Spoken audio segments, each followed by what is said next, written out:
Good evening. I am Susan de Guardiola, the director of this year's Hugo ceremony. Welcome.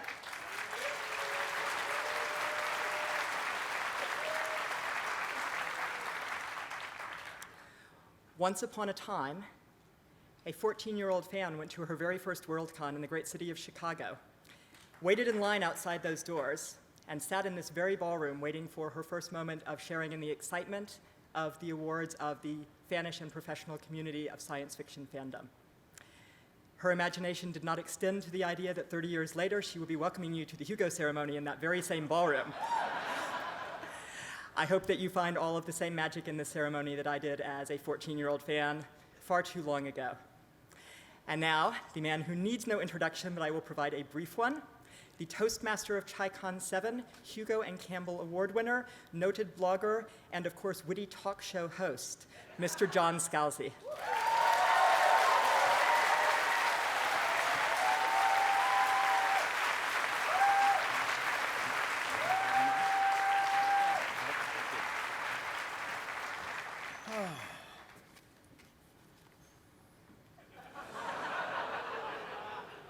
Just gonna put these right here for you. Ladies and gentlemen, just one of you, fans and friends, authors, editors, artists and podcasters, nominees and spectators, welcome to the Hugo Awards.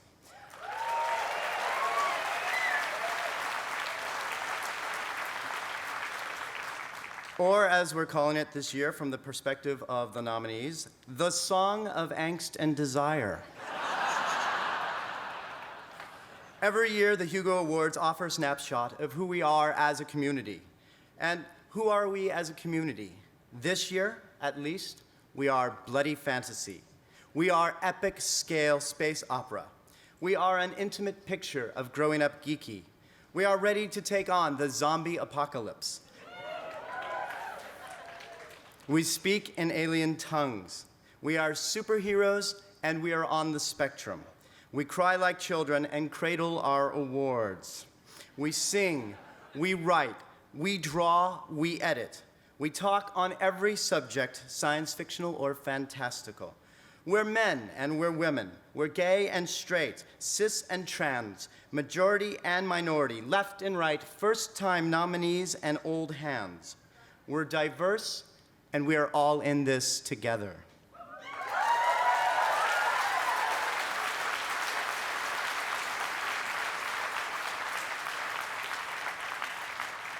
I like the snapshot that the Hugos offer this year, and I am proud to be part of it as your MC and as a nominee. Now, I understand that in addition to those who are here in the live studio audience, that we are also sending this down to the folks at DragonCon, all the way down there in beautiful Atlanta, Georgia.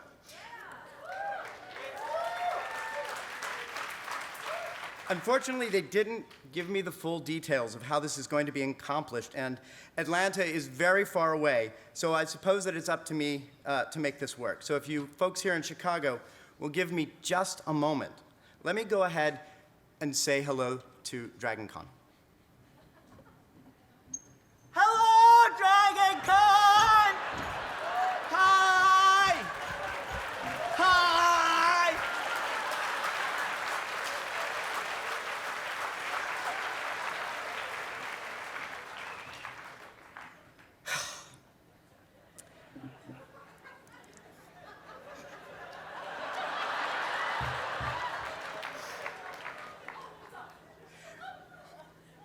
There are some unusual things about this year's Hugo nominee class. For example, this year there is an exceptionally large number of multiple nominees. Just as examples, Mary Robinette Cole and Paul Cornell are both nominated twice. Catherine Valente is nominated 3 times. Chris Garcia and James Bacon nominated 4 times each. And Shannon Maguire nominated an incredible 17,000 times.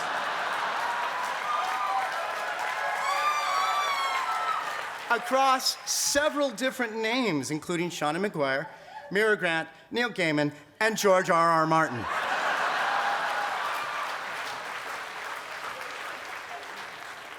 Speaking of George Martin, this is the last time I'll be able to tell this anecdote to an audience this large and not be pummeled afterwards. So I want to tell you about the very first time that I met George R.R. Martin. It was back in 2005, and it was at Boscone, and I was a brand new author. I had just, my book had been out for literally 3 weeks.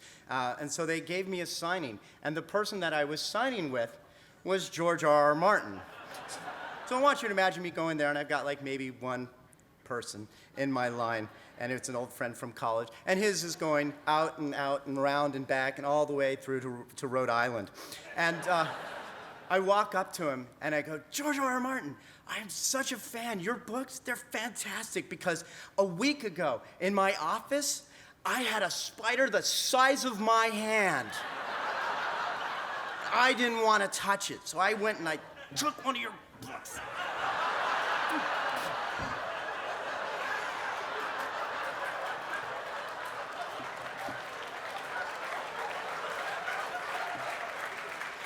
And he looked at me like I was a complete idiot.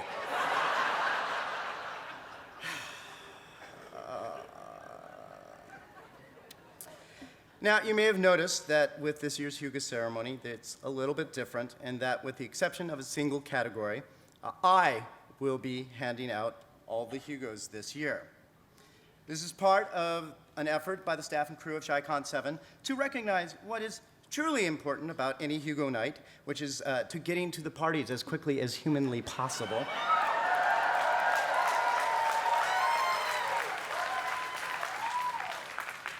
To that end, it fell to me as MC and Toastmaster to get advice from past luminaries and hosts about how to make the Hugo ceremony move along at a smart and sprightly clip. I've learned from the best, and as a result, I would like to dedicate my performance tonight to my two greatest mentors in this regard, Connie Willis and Robert Silverberg.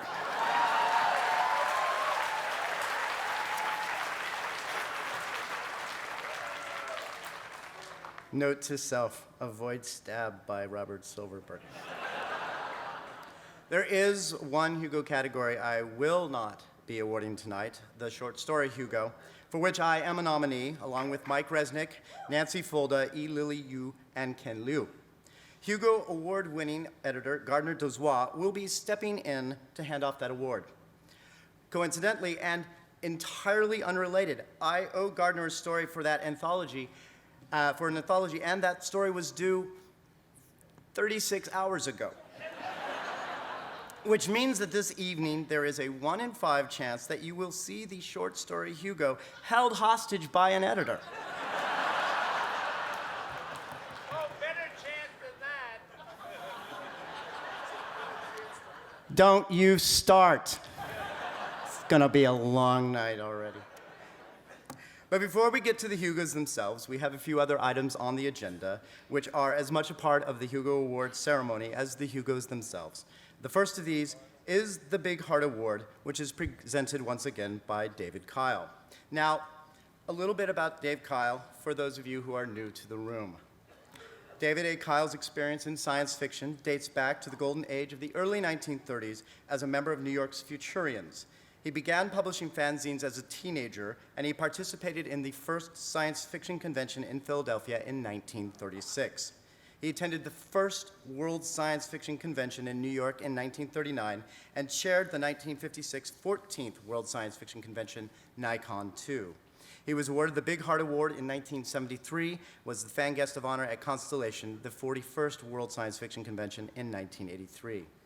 Kyle married another fan, Ruth Evelyn Landis, on August 31st, 1957. For their honeymoon, they flew to England for the 1957 Worldcon there. I know, it's just... They remained married until her death on January 5th, 2011. They had a son, Arthur, and a daughter, Carrie, who is here at the ceremony tonight. His professional career spans 6 decades as a writer, publisher, anthologist, illustrator, book designer, editor, and literary agent. In 1947, he co-founded Gnome Press, the imprint that pioneered the first hardcover editions of works by such authors as Isaac Asimov, Arthur C. Clarke, and Robert Howard. He has an array of honors. Among them, First Fandom's Science Fiction Hall of Fame, a special award from the British Science Fiction Association, an award for outstanding achievement from the International Society of Science Fiction, Horror, and Fantasy. He has been chosen by Starlog as one of the 100 most important people in science fiction and fantasy. He is one of the giants, one of the last of the giants. Ladies and gentlemen, I present to you David Kyle.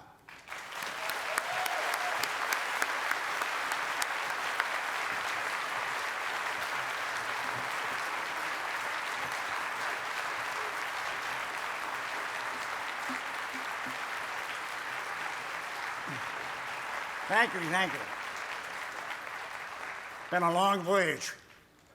A long voyage.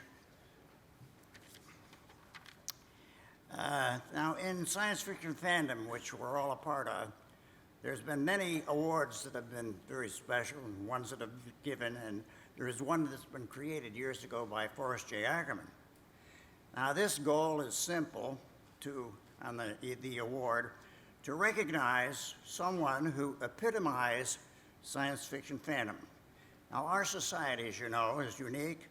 We have, therefore, very special fantasy contributors.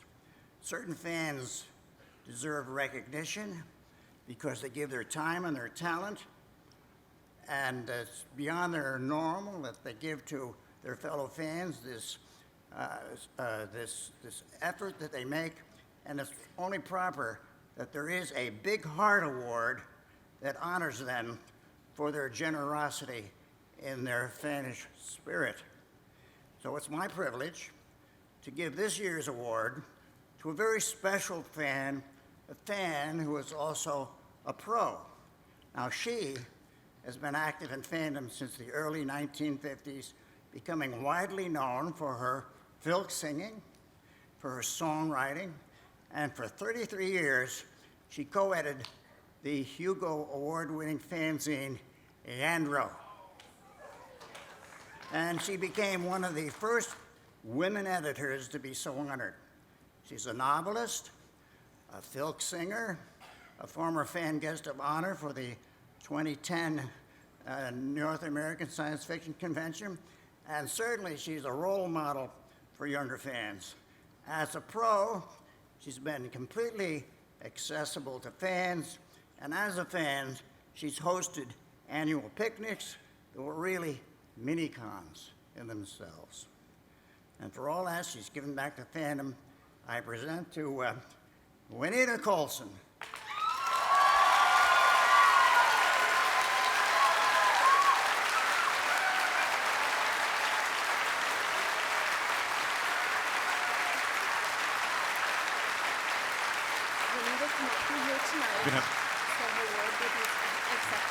Juanita Colson cannot be with us tonight. Let us show you a bit about her. As you've just been told, she can't be here tonight, but in spirit, she is here, and I know from your warm reception, you wish that she was here, and we send our best to her. She's awarded the Big Heart Award. She's been fan guest of honor at Constellation, the 41st World Science Fiction Convention in 1983. So, Norav Hoffman is accepting the award for her. All right, the award is being accepted in her absence by who? Norav Hoffman. Ron Hoffman? There she comes.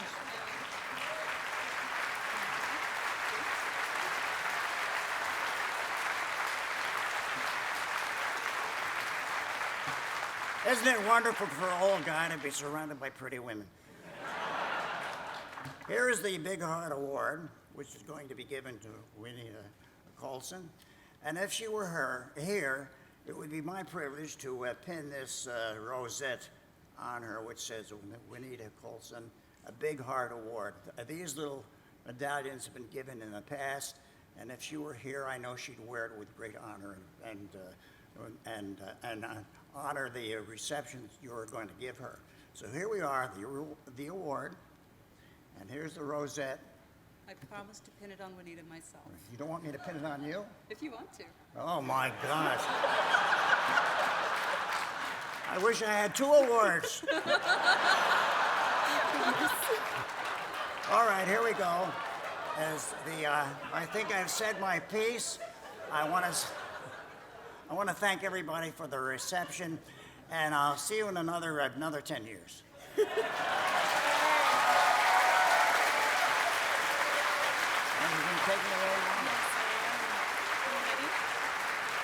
Goodbye, everybody. I'm lucky enough to be taken away now from these. All right. This is to keep the.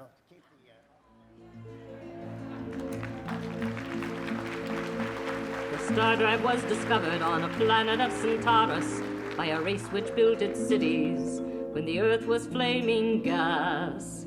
They swept out through the star lanes in the dawning of creation, and 1 billion years of empire came to pass. Their successors were a race of mighty insects from Orion. They didn't have the star drive, but they didn't have...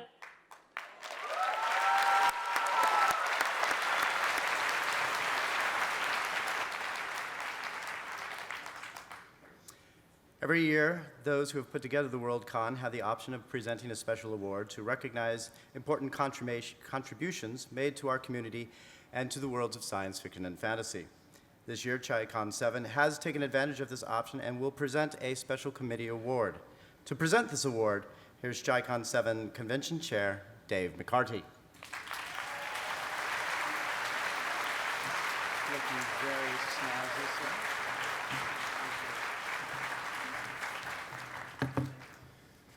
Wow.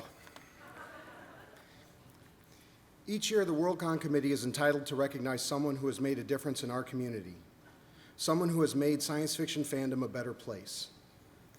This can be a fan, an author, a bookseller, a collector, con runner, or someone who fits all of those descriptions. This year, Chicon 7 is pleased to recognize someone who fits into all of those categories. Robert Weinberg attended his first meeting of the Eastern SF Association in 1963. Discovered the club offered something he liked and became active, eventually becoming the club's president in 1968. Maintaining an interest in the pulp magazines, which form so much of a basis for what we read today, Bob published 14 issues of the fanzine Pulp from 1974 to 1980. In 1968, Bob began publishing the Reader's Guide to the works of H.P. Lovecraft and Robert E. Howard, eventually expanding both to book length and publishing additional guides and books to the pulp magazines and the authors who wrote them. 1973 saw his publication of WT50, an anniversary tribute to Weird Tales, a magazine to which Bob would acquire the rights, and in 1979 he would help revive. Bob is a collector of science fiction and fantasy art from the 40s, 50s, and 60s, working to preserve art which otherwise might have been lost. His interest in art collection also led to him writing a biographical dictionary of SF and fantasy artists, which served as a basis for Jane Frank's own A Biographical Dictionary of 20th Century Science Fiction and Fantasy Artists. Beginning in 1976, Bob began serving as co-chairman of the Chicago Comic-Con, then the second largest comic book convention in the United States. He continued in that position for 20 years before it was sold to Wizard Entertainment. During that time, Bob also chaired the World Fantasy Convention when it came to Chicago on 2 different occasions, and in 1978, he co-chaired the first major Doctor Who convention in the United States. Bob has also written his own books, both nonfiction and fiction. His novel, The Devil's Auction, was published in 1988, with more than a dozen novels and collections to follow. He worked with Martin H. Greenberg to edit and publish numerous anthologies beginning in the 1980s. Not content to write his own books and monographs, run conventions, and collect art, Bob also, for several years, ran the mail-order Weinberg Books. Bob offered advice to Alice Bentley when she was setting up The Stars Our Destination, a science fiction specialty bookstore in Chicago from 1988 to 2003. In 1997, Bob sold his mail-order business to Alice. Bob's long career as a fan, author, bookseller, collector, and con runner has helped make science fiction the genre and community it is today. Chicon 7 would like to recognize Robert Weinberg for his years of service and devotion given to advancing the field of science fiction, fantasy, and horror.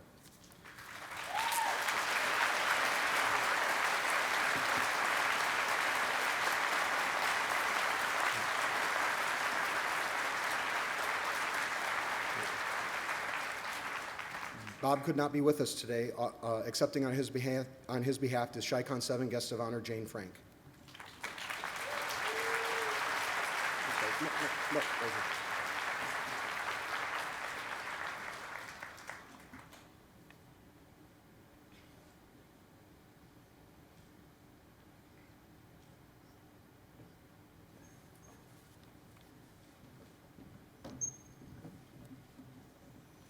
All these things are absolutely true about Bob.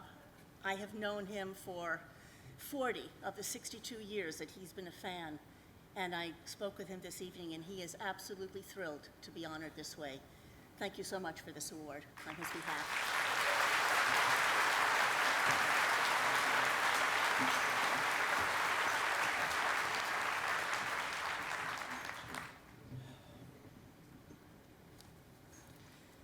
In the year since we last met in Reno, science fiction and fantasy has bid farewell to altogether too many of our own number. Fans, writers, filmmakers, and others who have shaped our genre, our community, and our lives. Please join me now in remembrance as we look fondly back on those we have loved and those we have lost.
As you can see, science fiction and fantasy honors its past, but it also looks forward to the future and celebrates the new voices who emerge every year. We do this here with the John W. Campbell Award for Best New Writer, presented by Dell Magazines. Yeah! Sean is very excited. Those of us who have won the award like to note that it is the most exclusive competitive award in the ceremony. You can only be nominated for it twice and win it once. Among its winners and nominees are several Hugo nominees this very year, including 3 for Best Novel. To present this year's award, here is Analog Magazine's editor, Stanley Schmidt.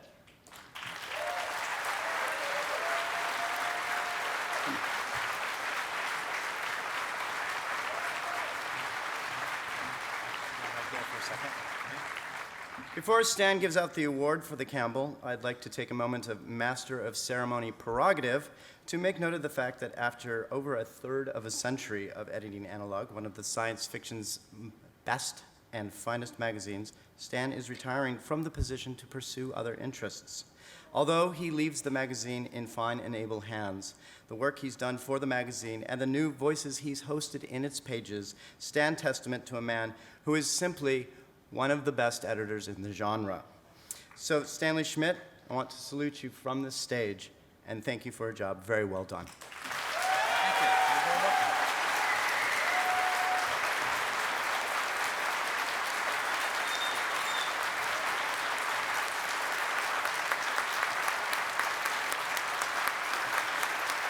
Thank you.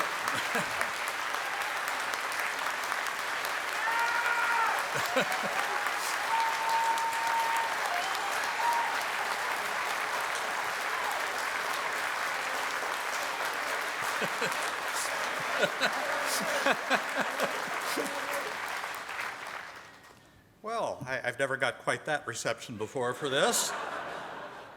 That gave me lots of time to read the sign on the lectern here that says, "Do not eat the microphone." I don't remember ever seeing that before either. Anyway, John already told you most of what I would say. This award is named for John W. Campbell, who, in making his large impression on the field, recognized that a very important part of it was finding and cultivating new talent. And so when we lost him, Condé Nast started giving this out to honor outstanding new writers who came up in the last year or two. We've been doing it since then under several publishers, and next year I assume we'll be doing it under a new editor, Trevor Cashry. So now, somewhere here is there should be right the dreaded there. envelope. Actually, it's not an envelope. Well, it is an envelope. Okay. I neglected to get coached on some of the pronunciations, but the nominees are, and I'll do the best I can, I'm welcome being corrected later, Mur Lafferty. I haven't had the pleasure of meeting this next one, so I don't know whether to give it an authentic German or anglicized pronunciation, so I'll go with the former. Stina Leicht.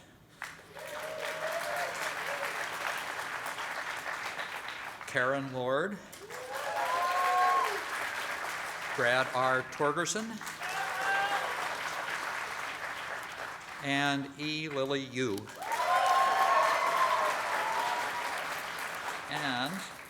And in keeping with the futuristic slant of this field, I know notice we have an authentic wax seal on the envelope.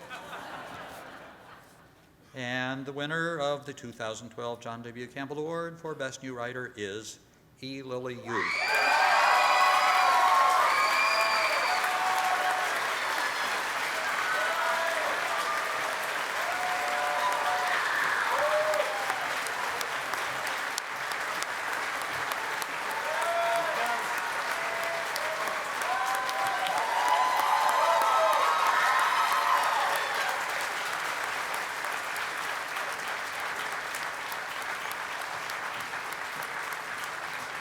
I think you look surprised. There, congratulations. Thank you. Come on. Would you hold some to drop it? Thank you. That's a lot of people.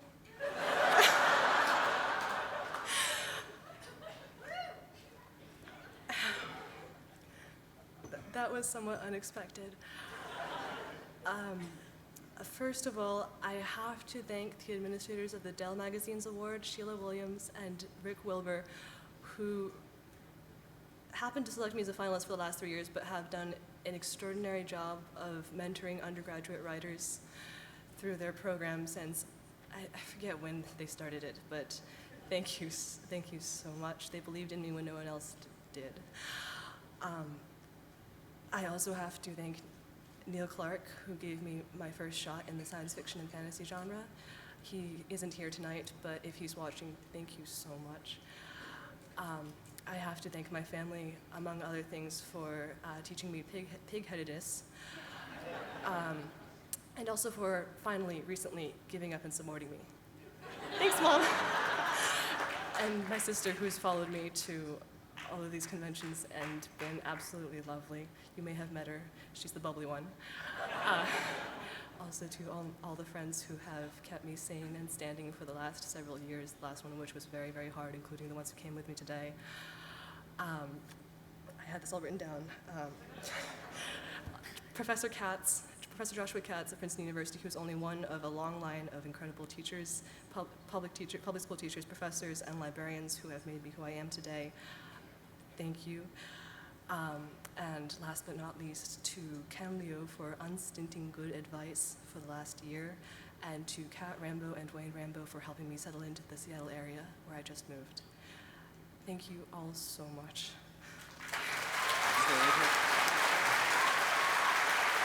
There's more. What? There's more. What? Oh. Now hold on.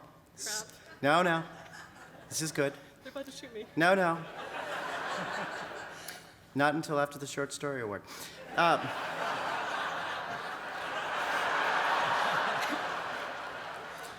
Since 2006, every Campbell Award winner has not only received a plaque, but something else entirely, something glittery. To explain and to award it, here is Campbell Award winner, Jay Lake. Step off just a bit.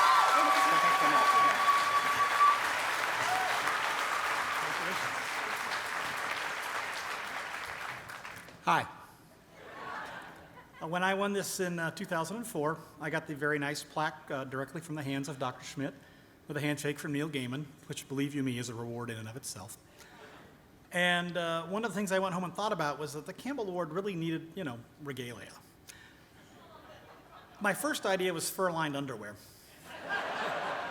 But my personal fetishes don't enter into this. When Bear won it, she and I talked about it, and we decided that a more practical approach would be the tiara, so that the winner could be honored and recognized. What? Excuse me, the diadem, but we call it the tiara because we're writers. So that the recipient could wear this in and about the parties while the award plaque went and partied on its own, which is what happened my year. Artist and writer Amanda Downham made the tiara to a commission from me and Bear, and it has gone to the winner every year since, and it is our sincere hope that she will wear this with great pride and with the beauty she already brings to the award.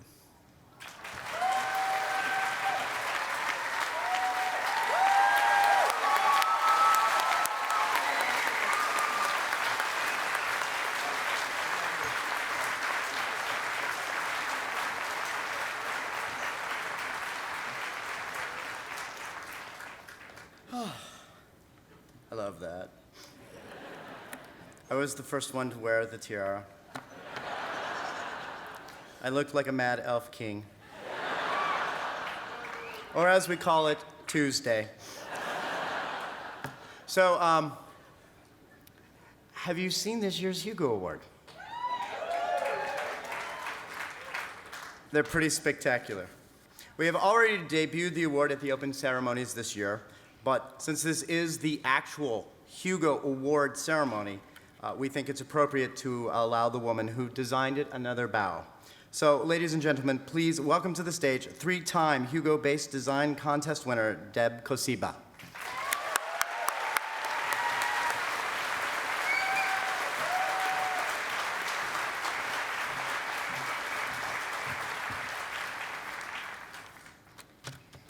All right, I'm gonna try not to tear up. I was going through Kleenex back there, so I apologize if I do. In 2003, I was up in Canada for Worldcon. I was admiring the design of the Hugo base that year when someone nearby explained that the base design is often chosen by competition. All you have to do is submit a design. The guidelines are right there on the website. Well, I thought, I'll give it a shot. So I submitted my first design to Interaction in Glasgow in 2005, and to my amazement, they chose my design. Well, it was an enormous amount of work, but it was so much fun that I did it all over again in 2006 for LACon 4. One of the reasons I was up at Worldcon was that I was on the bid committee for Chicago in 2008. I eventually stepped away from the bid committee, but I always kept an eye on it. I knew that the community here in Chicago was strong and determined, and it was only a matter of time before we had the honor of hosting another Worldcon. Over the years, while working on the bases for Glasgow and LA, I was always thinking about the design I would submit if Chicago won the bid for Worldcon. Well, as you've probably figured out, Chicago did win the bid to host Worldcon, and I submitted the design that had been percolating in my head since 2003. I can't tell you what a huge honor it has been, not just to have my design chosen to represent my hometown, but to have had the opportunity to design and make 3 Hugo Award bases. I want to thank the Hugo committees for Chicago, LA, and Glasgow for choosing my designs.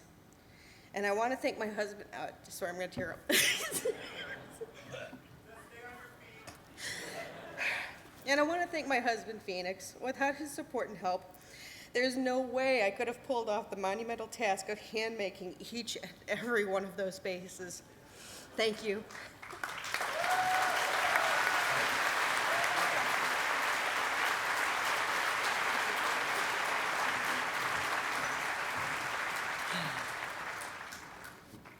So, Hugo nominees. Nervous yet? Of course you are.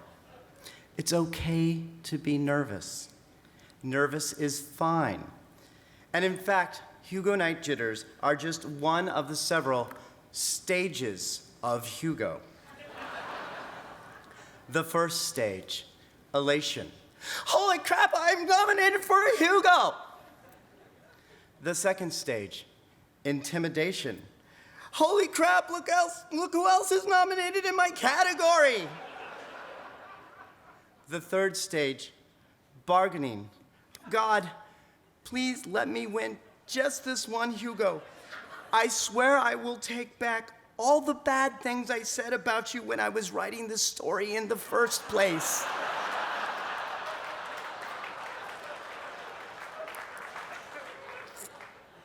The fourth stage, depression. I won't win. Of course I won't win. My story is crap compared to every other story on the ballot. Just gonna sit here in the dark and eat this entire tub of frosting with my hands.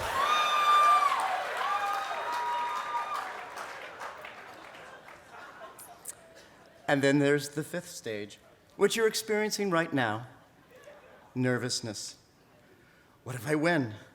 What if I don't win? What if they switch the Hugos to a Hunger Games format? Why didn't I wash this frosting off of my hands? I am all sticky!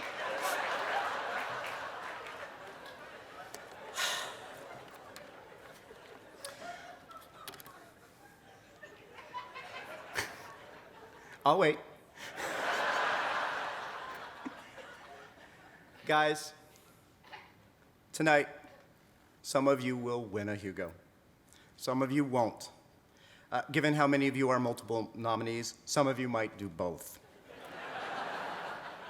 I personally have won 2 and have lost 6. One of these numbers will change tonight. But whatever happens tonight, right now, look around you.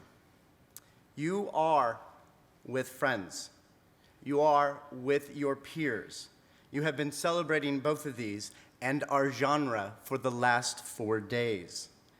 When you're done here, you will go out and you will celebrate some more. You will either toast your success or curse your luck. And at the end of it, you'll go home.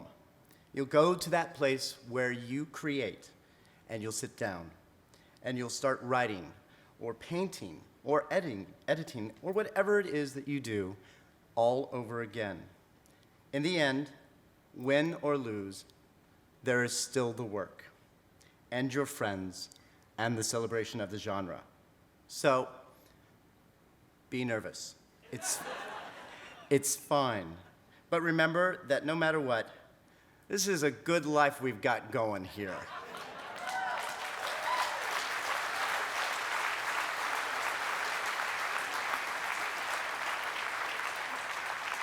And I hope you enjoy it while you've got it. And with that said, it's time for the Hugo Awards.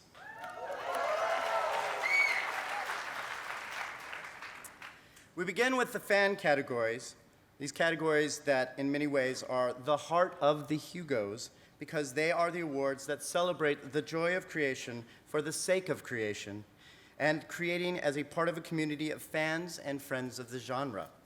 Let's start with the Fan Artist Award, where the art the nominees create runs the gamut from filigree jewelry given to the guests of honor at this very convention to sarcastic stick figures that live on the internet. Their artwork was given a spotlight in this year's convention book. Look for the guests of honor and you'll see their images rendered by the nominees. For this year, the nominees for Best Fan Artist are Brad W. Foster, Randall Monroe, Spring Schoenhuth, Maureen Starkey, Steve Stiles, and Tarl Wang. This year, the winner of the 2012 Hugo for the Best Fan Artist is Maureen Starkey.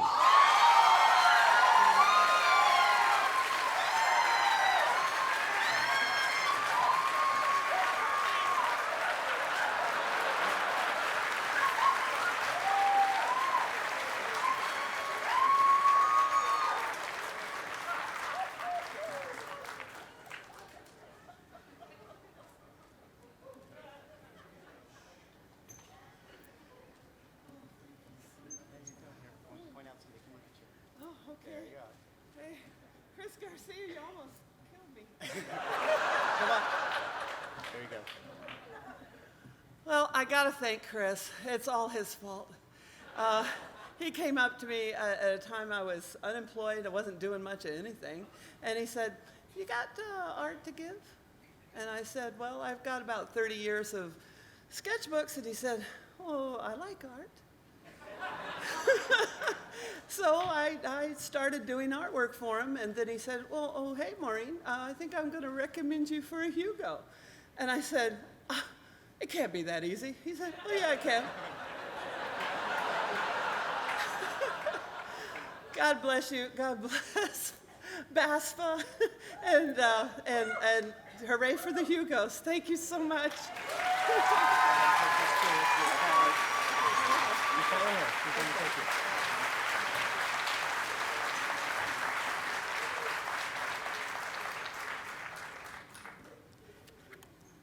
I think she's happy. I'm not really good with faces, but that seemed happy. Next comes Fan Writer, in which we highlight the writers and thinkers who, to paraphrase the description of Norman Mailer, observe science fiction and fantasy, observing itself. The fanzines and blogs these writers write take the temperature of our community, point out our foibles, and occasionally tell us hard truths, often with amusing pictures attached. It's one of my personal favorite categories, and I'm not just saying that because I have one of these Hugos. For this year, the nominees for Best Fan Writer are James Bacon, Claire Braley, Christopher J. Garcia, Jim C. Hines, Chicago's own Stephen H. Silver.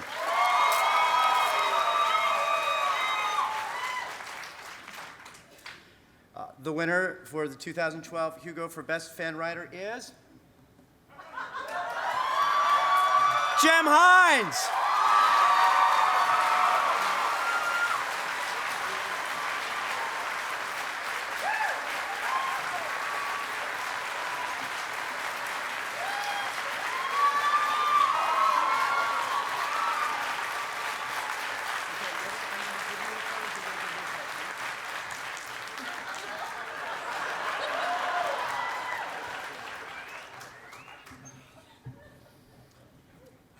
Podium. You hold. I will drop.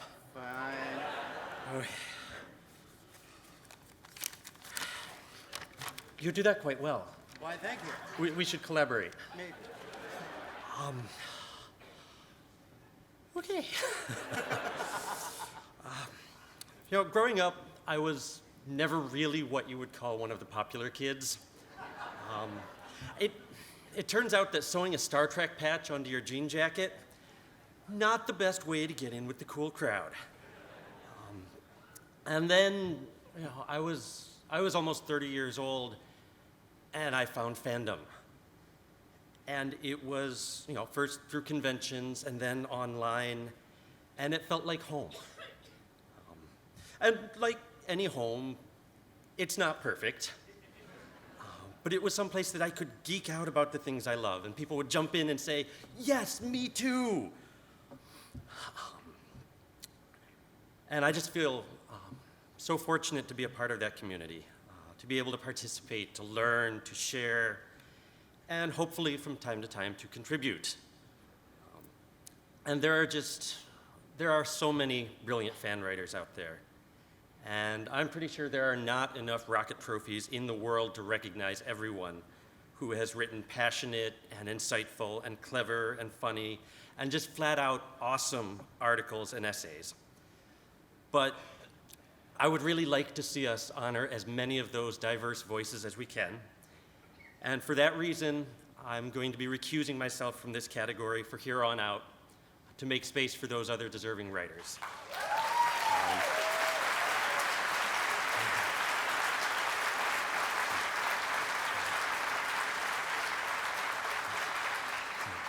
Thank you. Thank you to fandom for welcoming me. And also thank you to my family back in Michigan who put up with Daddy spending way too much time on the computer.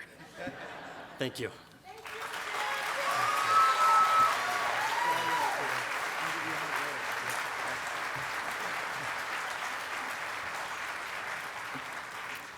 I'm not going to lie, I think I threw out my hip.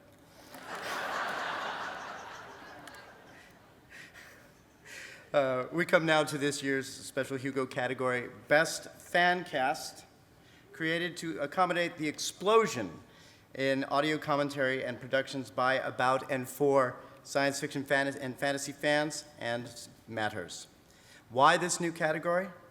Because the skills required to write, produce, and present an audiovisual fan periodical are substantially different from those required to write, edit, and publish a print, paper, or digital fanzine. And the experience of listening to or watching a podcast or videocast is also substantially different. In other words, this is something new, this is something cool, and now it is something that has its own Hugo category.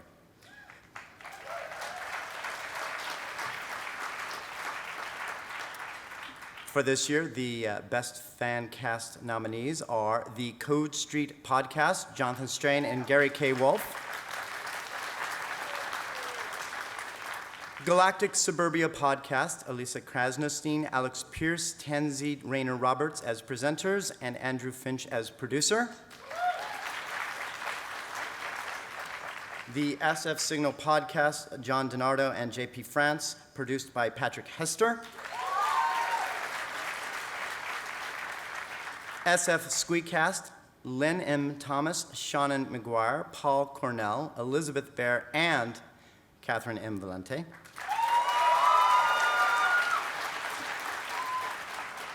And Starship Sofa, Tony C. Smith.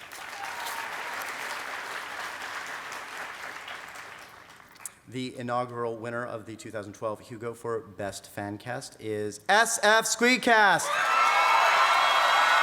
Lynn M. Thomas, Shauna McGuire, Paul Cornell, Elizabeth Bear, and Catherine M. Valente. Come on up, kids.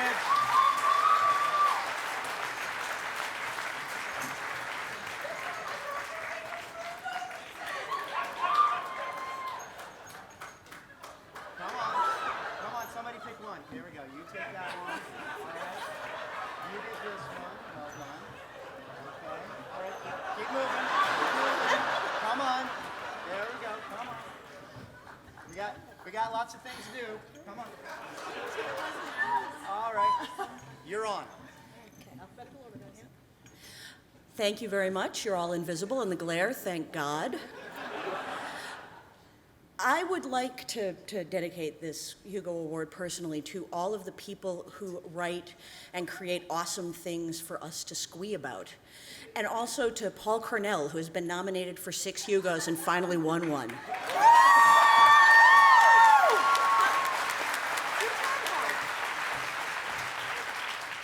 Tall. Y'all gave me a Hugo for never shutting up. But every episode of the SF Squeakcast, we ask questions. They're important questions. This is my question. Hey, Paul, guess what I did today to make you proud of me?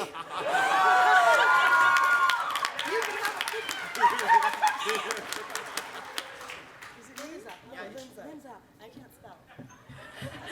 We went in alphabetical order because, librarian. Talk about a Twitter conversation getting out of hand. I really just wanted to make Paul say dirty things on a podcast. I'd like to thank our webmaster, Dimitri Zagadulin, our original technical producer, Carol Brown, our current tech producer, David McCone-Chase, Jeff Bonoff at Mystic Fig Studios for the instrumentals of music by Shauna McGuire, Katie Shuttleworth, who made our awesome logo, and my wonderful husband, Michael D. Thomas, for general administrative support without whom any of this was possible. I would like to thank our special guests this year, Jim C. Hines and George R. Martin, for the year in consideration. I'd like to thank Convergence and Chicon 7 for letting us record live. Thank you to the other podcasters and the podcasters that both inspired us and helped us along. Galactic Suburbia, Alex, Elisa, and Tansy, Radio Free Skaro, Warren, Stephen, and Chris, and Chip, the 2-Minute Time Lord. You have gone above and beyond, and I am so proud to be part of this community. The other nominees in this category also deserve a round of applause.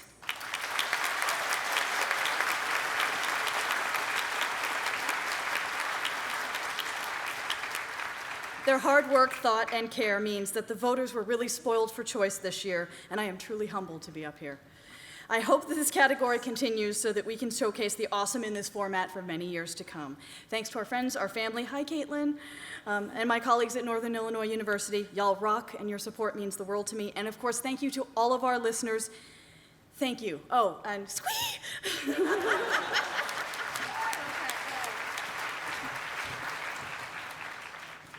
What? I would also like to thank my husband, Dimitri Zagadulin, who made our website and continues to make our technical things happen. I would like to thank Lynn Thomas, whose idea this whole thing was, and who corrals us every month. Herding cats doesn't begin to cover it.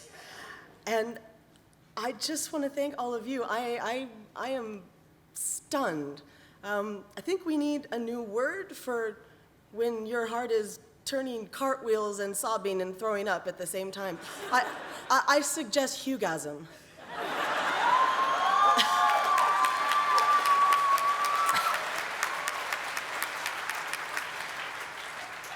Thank you all so incredibly much, and thank you to my fellow Squeecasters. Holy crap, you guys! Holy crap! Wait. Squeak! Thank you.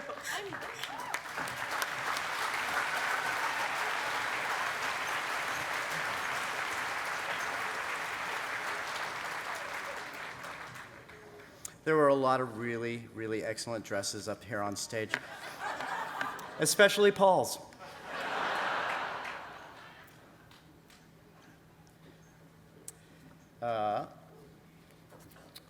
Okay.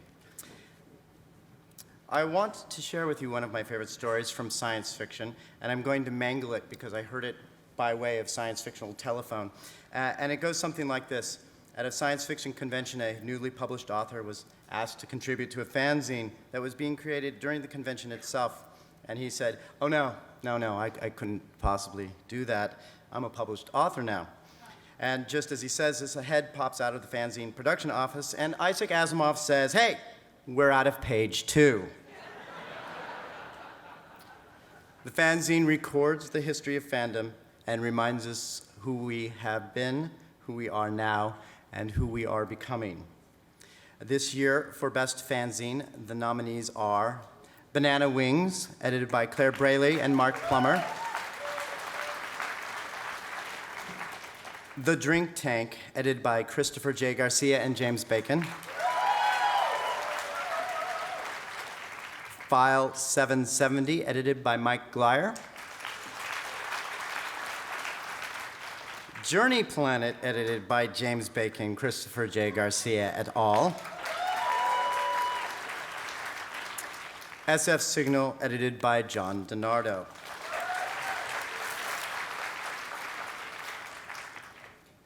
The winner for 2012 Hugo for Best Fanzine is SF Signal, edited by John DiNardo.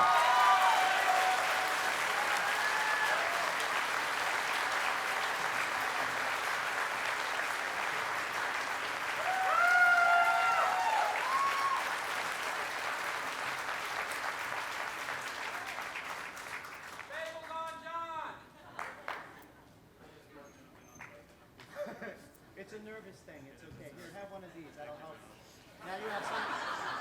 Now you have something to do with your hands. Come on. Okay. You hold this, please. Okay. Oh my God, that is a lot of people. All right. So I wasn't kidding when I said that it was an honor to be nominated, especially given the strong nominees this year. And now to have won, I can't think of the words to express how this feels. Woohoo comes to mind, but comes close. Since we're a blog, I thought I was going to write something. I thought I was going to be clever and write a speech called, "Top 10 Amazing Things About Winning the Hugo," with "amazing" all in capitals. But I decided to take the sincere route. Thanks to the Hugo voters. Thanks to JP France for suggesting that it might be fun to start a blog. Good call. Thanks to the fantastic lineup of guest posters and MyMail contributors we've had, many of whom are here tonight. Thank you. Thanks to my beautiful wife and daughter, Connie and Allie, who've had to endure more hours with me on the computer than they rightfully deserved. Sorry, Jim, it's written down in paper. I said it first. And finally, it would be dishonest of me to stand here and accept this award for Best Fanzine without recognizing the contributions, the contributors who helped make it happen last year. John Anelio, Karen Burnham, Ashley Crump, Fabio Fernandez, Jay Garman, Patrick Hester, Derek Johnson, Larry Ketchersid, Fred Kish, Andrew Liptak, Aidan Moore, Jeff Patterson, Jamie Todd Rubin, Matthew Sanborn Smith, Lisa Pate Spindler, John Stevens, Jessica Strider, Charles A. Tan, Tian Tobias, and Paul Weimer. To them, I say thank you. This award is yours, or that award is yours as much as it is mine, and you're welcome to come over to my house anytime you want to look at it, but not touch it. Just make sure you call first and bring bagels. Thank you.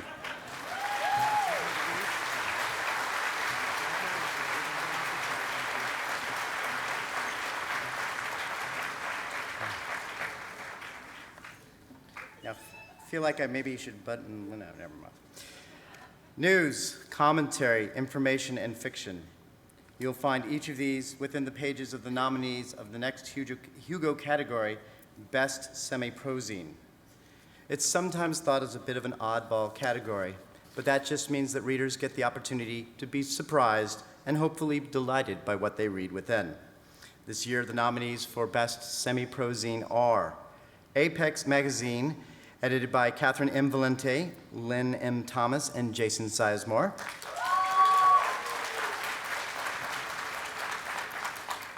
Interzone, edited by Andy Cox. Lightspeed, edited by John Joseph Adams. Locus, edited by Liza Goen-Tromby, Kristen Gong-Wong et al. The New York Review of Science Fiction, edited by David G. Hartwell, Kevin J. Maroney, Chris Dykman, and Avram Groomer.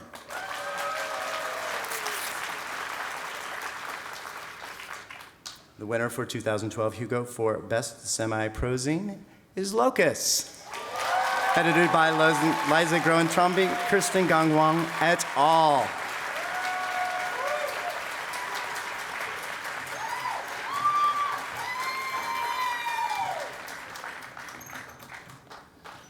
Hey, come on down. I'm not going to bite. Oh, my goodness. There you go. Go ahead. Thank you. I'm going to take one of these. Hi. This is a really shiny trophy. When they had all the nominees have to come and do a walkthrough beforehand so that you can figure out how to not to go ass over tea kettle when you come up the stairs, and then you block to here and you show the trophy and then come over, and then we were giving a very stern warning, do not stroke the rocket. So I'm gonna hand it off.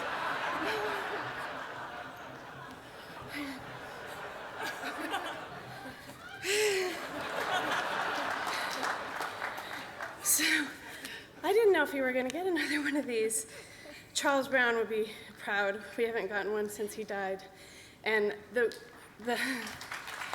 magazines that have gotten it have been oh so deserving, but I'm really, really honored tonight. I like to joke that someday I'm going to make a t-shirt that says Locus is people.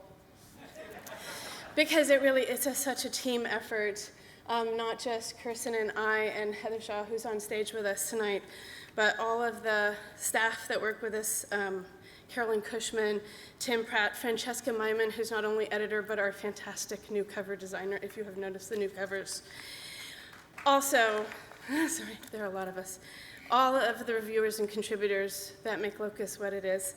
Gary K. Wolfe, Farron Miller, Gardner Dozois, Adrian Martini, Rich Horton, Gwenda Bond, Russell Letzen, Karen Burnham, who also runs the Roundtable blog for us, Stefan Jamanowitz, I pronounced it, Amy Goldschlager, Graham Slight, Karen Haber, who works on art for us, Cory Doctorow, who does commentary, Mark Kelly, our illustrious website designer, Jonathan Strawn, who does our reviews editing, and so many other people who contribute international reports. And honestly, there are too many people to possibly name. I'd like to thank the readers, the authors who create this work that we all love so much, and honestly, all of you for voting for us. We love you guys, and I can't thank you enough, so. Okay. Liza covered all of it. Thank you very much.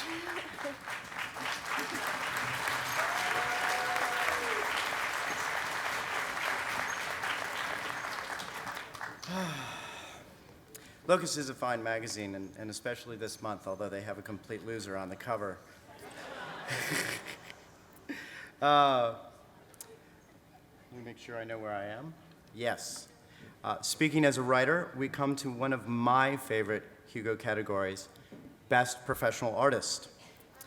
Why is it one of my favorites as a writer?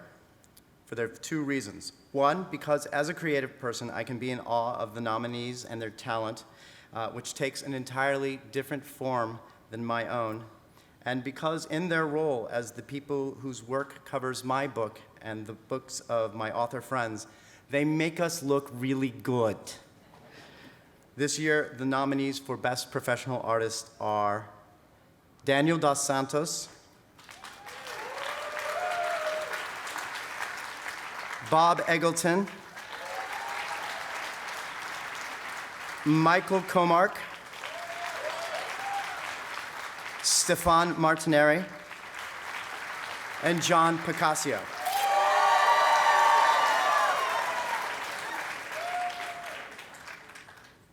The winner of the 2012 Hugo for Best Professional Artist, John Picasso, get your ass up here!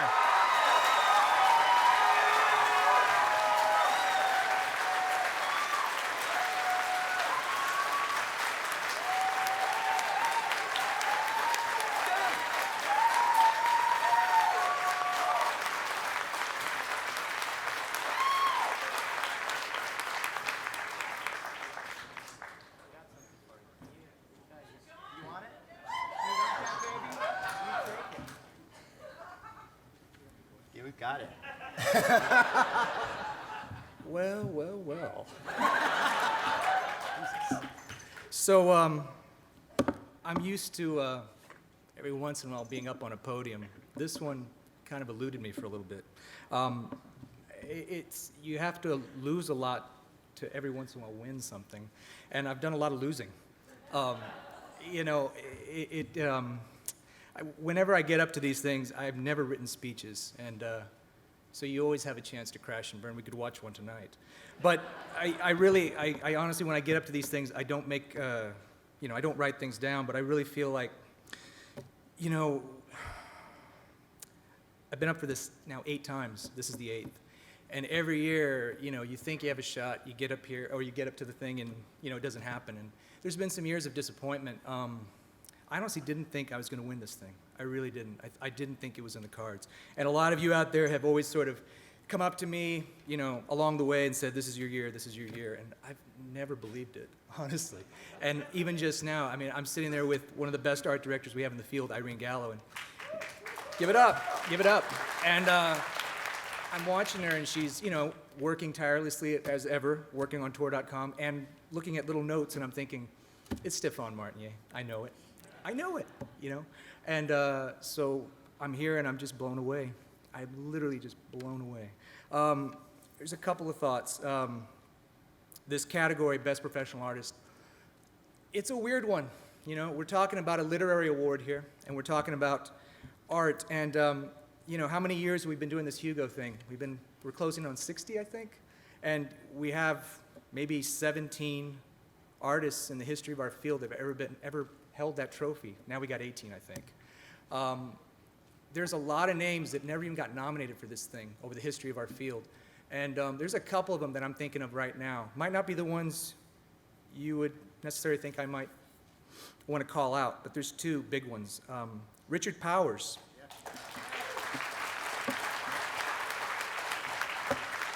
And John Burkey.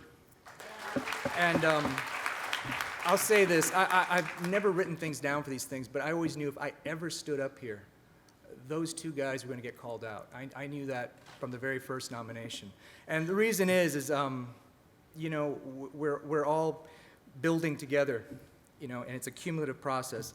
I am not standing here with this thing. I'm not getting to feed my family with my work. I'm not getting to live my dream every day if those guys hadn't opened doors for me to be here. And maybe I'll get to open some doors for guys and gals to come up behind me. And Powers, that guy, he opened up doors for abstraction, for evocative illustration, and a lot of the best stuff that I think I ever get to do falls in that realm. And I honestly believe that if he hadn't opened that door first, don't get to do the things I get to do. Burkey, same way. You're talking about a guy who comes in a time when art is very literal, and you look at that guy and his stuff is just lines and dots, and you pull away and it looks like the most realistic stuff in the world. So tonight, when you're partying, when you're drinking, when we're celebrating, raise a glass to those guys if you would for me. That would be the best thing I could ever ask for, or I could ever ask of you to do, and just remember them. And I'm very grateful for this, and we are going to party tonight. Thank you.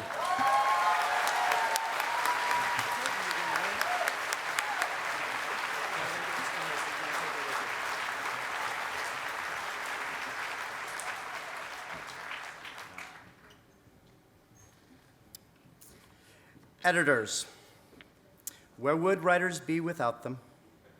If you say a lot less miserable, then you would be missing the point. Editors find writers, they cultivate them, they give them feedback, occasionally whack the writers over the head or chain them to a desk to finish their work, and ultimately help a writer's work find its most perfect form. This can sometimes be an adversarial process, but to anyone who thinks it's not actually necessary, remember this.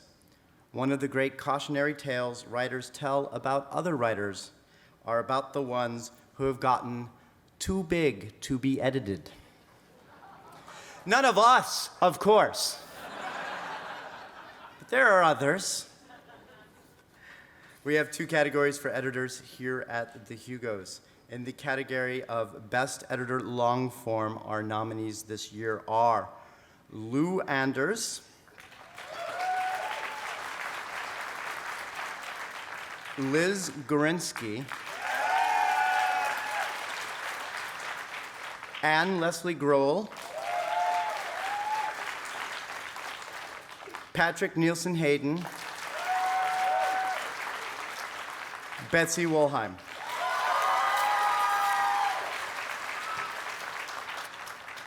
Winner of the 2002 Hugo for Best Editor Long Form, Betsy Wolheim.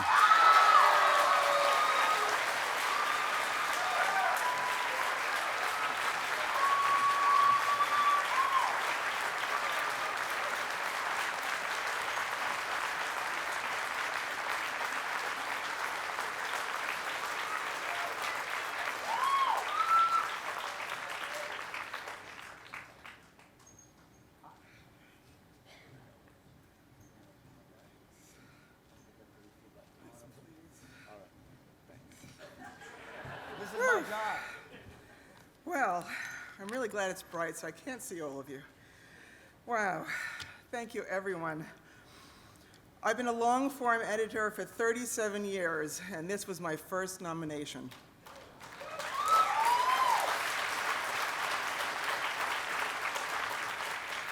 I don't blog, I don't tweet, I'm shy about going to parties. I'm standing here for one reason and one reason only, because my authors put me here.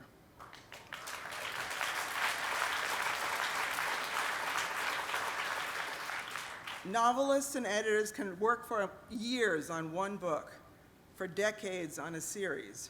These relationships are private and personal. But this year, my authors chose to tell their readers, their friends, and their colleagues how much my editorial input means to them, and that's why I'm standing at this podium tonight.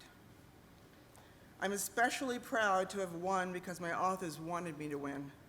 There's no more meaningful reason for an editor to win a Hugo, and this award means even more to me because of that. Thanks to everyone who voted for me.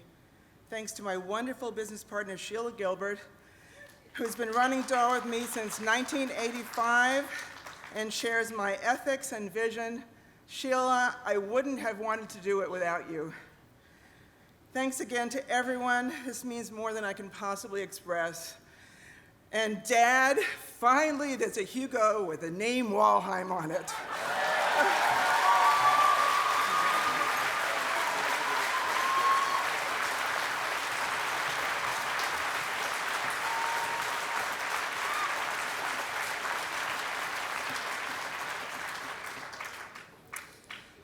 I should note that in this next line that I'm writing, I misspelled the word editor, which goes to prove I need one. In the category of Best Editor Short Form, Editor Short Form, excuse me, the nominees this year are John Joseph Adams, Neil Clark, Stanley Schmidt, Jonathan Strand, and Sheila Williams.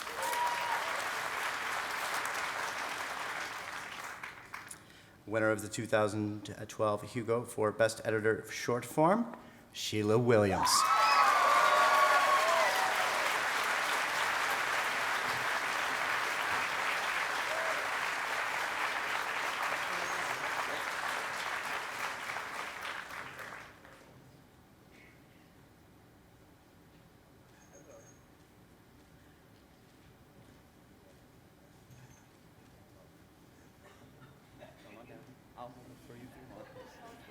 Okay. Yes, Thank John you. has to do this again. That's all right. That's why I'm here. Wow, the usual. Wow. Thank you so much. Almost speechless, but I'll get it together. I really want to thank everyone and everyone who makes this magazine, the magazine Asimovs, come together and come out at all. The fact that that I can produce it, it couldn't happen without the authors who contribute so much. It couldn't happen without my regular columnists like Robert Silverberg, Paul DiFilippo, Peter Heck, Norman Spinrad, and it couldn't happen without Erwin Strauss. It couldn't happen without my cover illustrators. It couldn't happen without all the readers, and it very much couldn't happen without my staff. I really want to thank my editorial assistant, Emily Hockaday, who will soon be moving into another level. I want to thank my wonderful, wonderful managing editor, Trevor Cashry, whom I'm about to lose, but he's going on to better things. So I want to thank a person who is not on my staff, but one of my best friends in the world, the person right down the hall who's everything to me, Stanley Schmidt.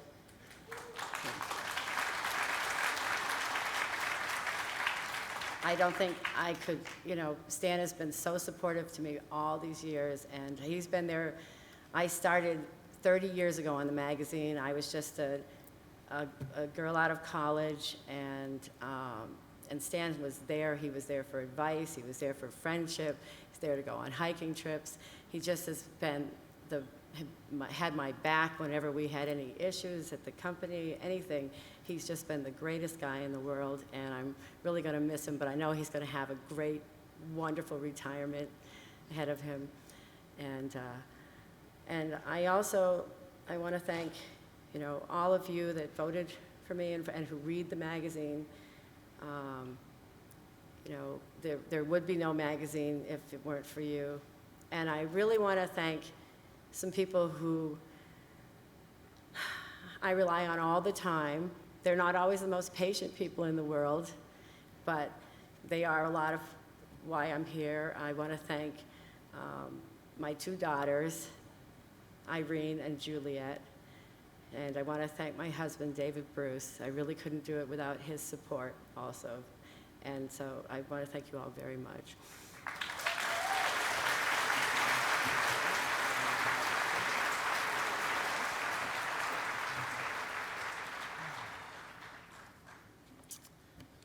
Grab your popcorn, ladies and gentlemen. It's time for the best dramatic presentation categories. And you know what that means. Clips, clips, clips. I'm going to shut up now and just let the AV guys take this part over. The nominees for Best Dramatic Presentation Short Form are The Doctor's Wife from Doctor Who.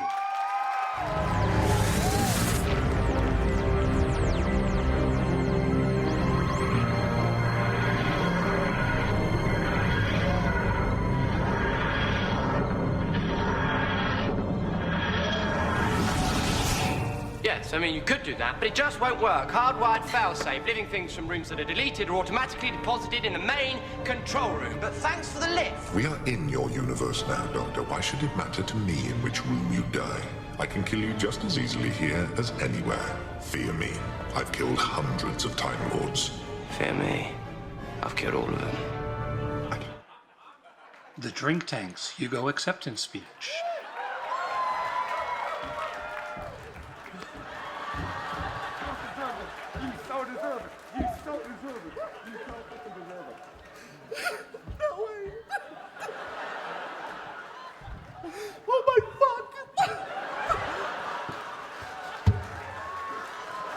On behalf of Christopher J. Garcia, normal service will resume in a few moments. I'll let James talk. Don't forget it, don't forget it.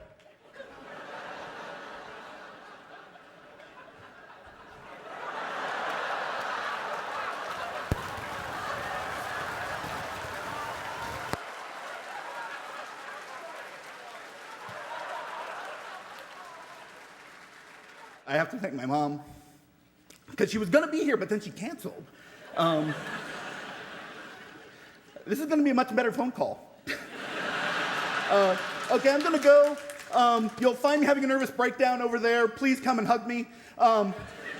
Thank you, fandom. Thank you so much.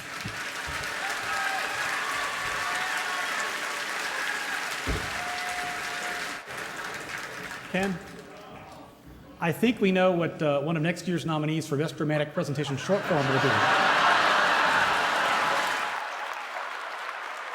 The Girl Who Waited from Doctor Who.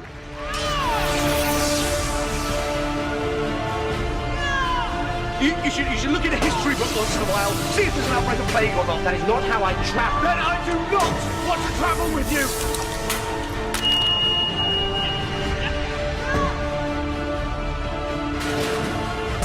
Yes, except sometimes knowing your own future is what enables you to change it, especially if you're bloody-minded, contradictory, and completely unpredictable. So basically, if you're Amy, then? Yes, if anyone could defeat predestiny, it's your wife.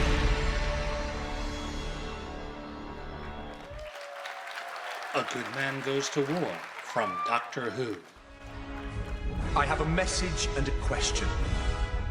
A message from the Doctor and a question from me. Where is my wife? What is the Doctor's message?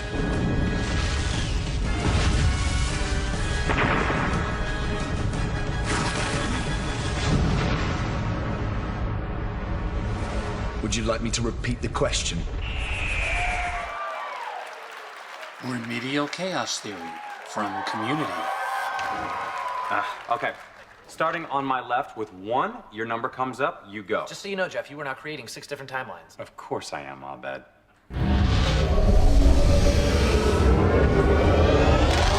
1, 2, 3, 4, 5.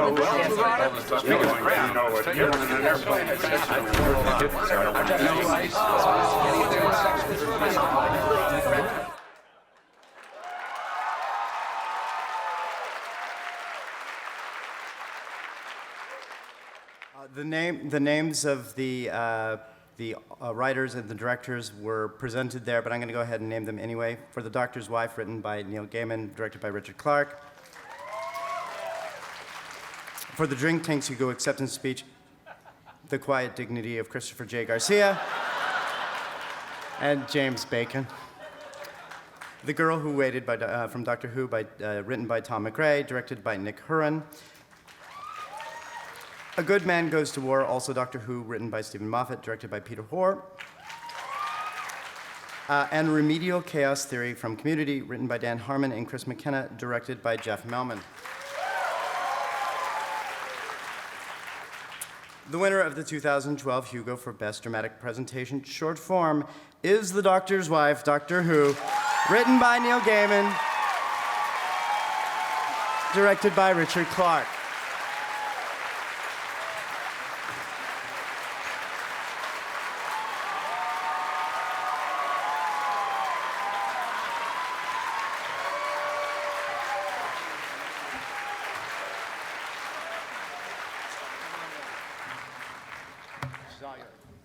Here, have a... Oh, boy. Thank you. We've been told they wouldn't balance on the podium and you weren't allowed to put it down here because it would just fall off and that would be sad. I have a superstition, which is if I write a speech, then I won't get the award. So I didn't write the speech. And then I was sitting there and I suddenly thought, if I don't write down some names, I'm going to forget things. So I first of all, nearly 50 years ago, a show began on BBC TV that showed us what it meant to be bigger on the inside. And as you can see, that show has actually ramified into completely 100% taking over the Best Dramatic Presentation short form. Not only did you get The Doctor's Wife and The Girl Who Waited and A Good Man Goes to War, obviously from the original Doctor Who, but you also got Remedial Chaos Theory from the Doctor Who inspired Inspector Spacetime spin-off Community.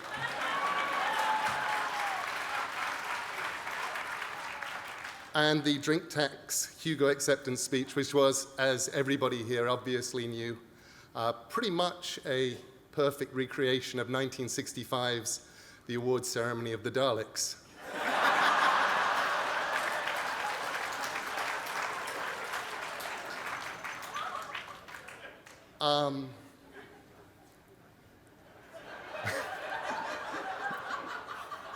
That's not true.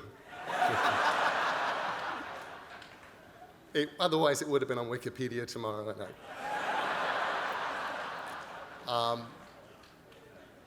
Doctor Who is a show that for 50 years has celebrated intelligence over brawn, it's celebrated love and hope, and it's a show that's made us think.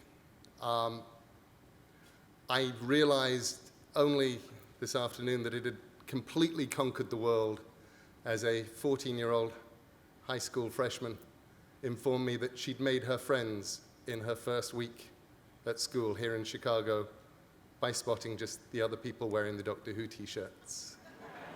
And I thought we won.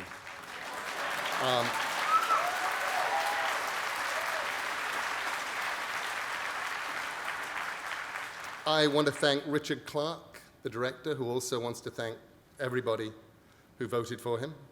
I want to thank Stephen Moffat, the incredible showrunner. It's always embarrassing in The Doctor's Wife when somebody says how much they love it to me, and I say, oh, thank you so much, and then they quote one of their favorite lines, and I have to say, yeah, that was Stephen Moffat's. I want to thank Russell T. Davies for bringing Doctor Who back. I want to thank Sidney Newman and Verity Lambert for starting the whole thing almost 50 years ago. I want to thank Paul Cornell, who, when I phoned him and told him my mad idea for a Doctor Who episode, not only said that it would work, but told me what the good bit of the idea was, which I'd completely missed. And I want to thank Stephen Manfred, who was my Doctor Who consultant the whole way. And of course, Matt Smith, Saran Jones, and the cast. And obviously, having written an episode that everybody loved, it would be the act of a fool or a madman to try and do it again. So I'm on the third draft right now of my next Doctor Who script. Thank you very much.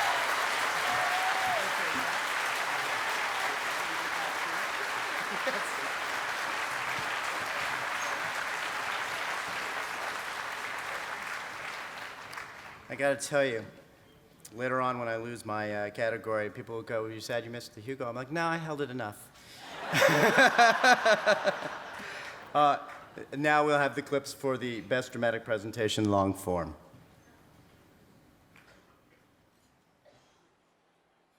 The nominees for Best Dramatic Presentation long form are Captain America, The First Avenger. Wars are fought with weapons, but they are won by men. You just don't know when to give up. I can do this all day. Our goal is to create a new breed of super soldier. How do you feel? Taller. Every army starts with one man. Captain America. Game of Thrones, Season 1. There's a war coming, Ned. I don't know when, I don't know who we'll be fighting, but it's coming. Who but you can protect the king? I'll try to keep you alive for her sake. Winter is coming. This one will be long, and dark things will come with it. You were trained to follow. I was trained to kill. My dear brother, there are times you make me wonder whose side you're on. You kill me, Your brother's a dead man. I know they did it. In my bones, I know it. Do you think honor keeps them in line? Do you think it's honor that's keeping the peace? It's fear. Fear and blood. When winter does come, God's help us all if we're not ready.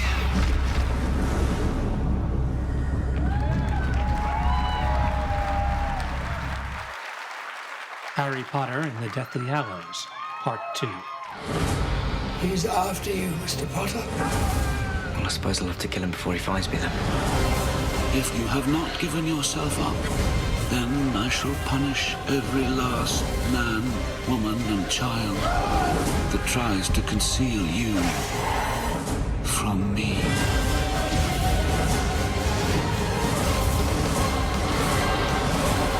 Harry Potter and the Deathly Hallows, Part 2, rated PG. Hugo.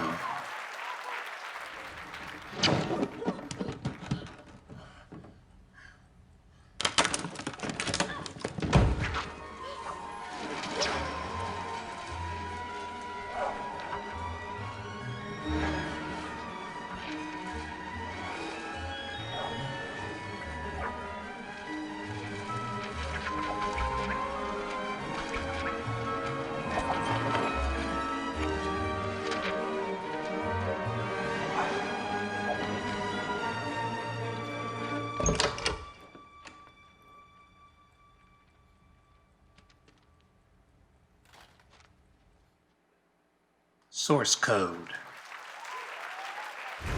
What would you do if you knew you had less than 8 minutes to live? I'd make those seconds count.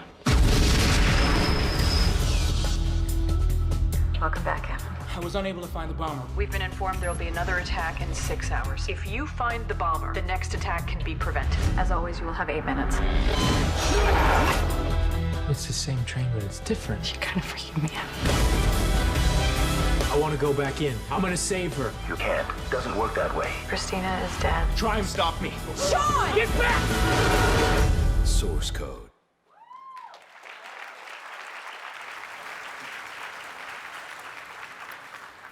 All right, like the last time, I'm going to go ahead and read the screenplay writers and the director. Let's go ahead and wait and hold the applause until the end. For Captain America, The First Avenger, screenplay by Christopher Marcus and Stephen McFeely, directed by Joe Johnston. Game of Thrones Season 1, created by David Benioff and D.B. Weiss, written by David Benioff, D.B. Weiss, Brian Cogman, Jane Espenson, George R.R. Martin, directed by Brian Kirk, Daniel Minahan, Tim Van Patten, and Alan Taylor. Harry Potter and the Deathly Hallows Part 2, screenplay by Steve Kloves, directed by David Yates. Hugo, screenplay by John Logan, directed by Martin Scorsese. And source code, screenplay by Ben Ripley, directed by Duncan Jones.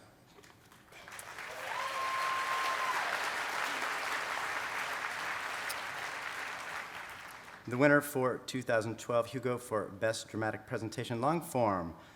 Bum bum bum bum bum bum bum bum bum bum bum bum. Game of Thrones.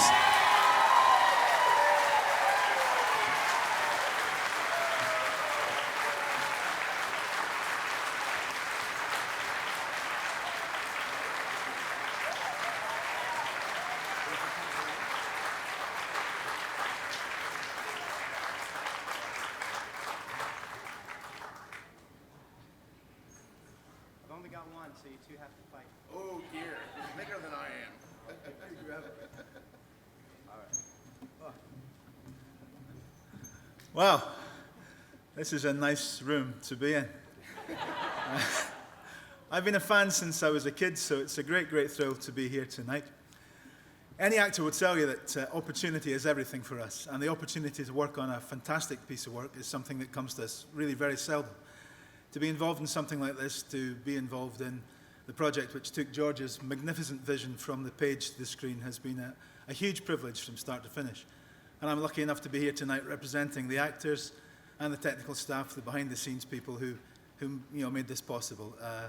All I can say on their behalf to all of you is thank you so much. We're enormously touched and enormously grateful, and it's a huge privilege to be here tonight. Thank you very much indeed.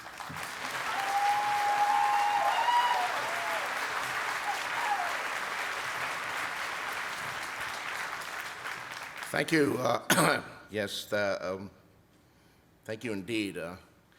I had dinner tonight over at the Swiss Hotel at the Palm because I'm superstitious, and it was a number of years ago when I was out in LA for a convention that my agent set up a meeting at the Los Angeles branch of the Palm, where I met two screenwriters named David Benioff and D.B. Weiss, who were mad fools who thought that we could do my fantasy series as a television show.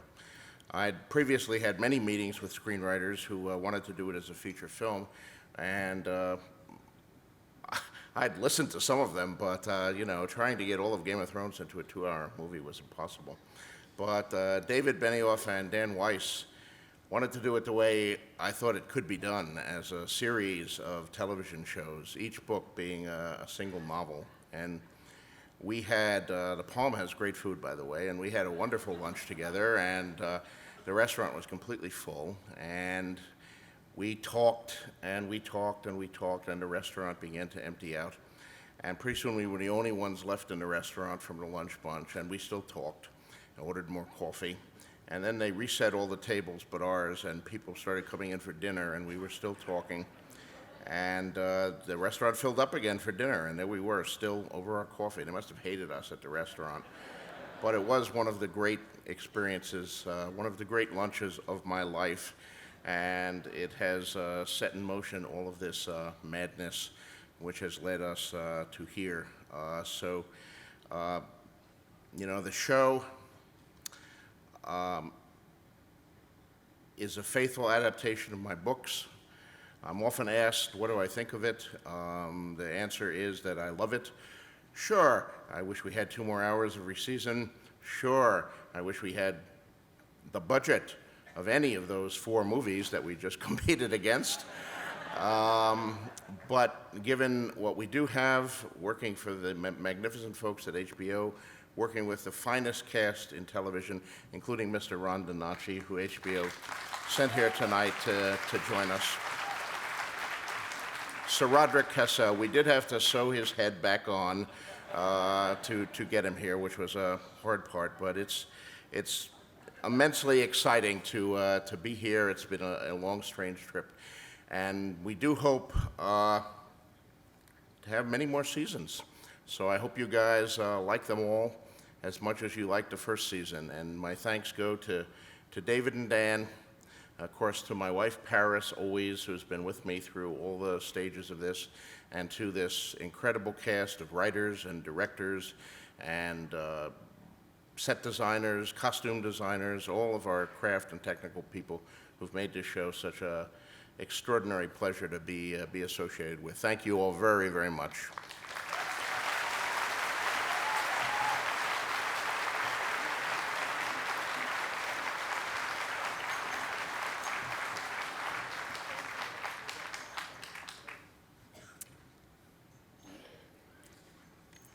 I don't want to say that I am a huge, sloppy fan of graphic stories, but here's a data point.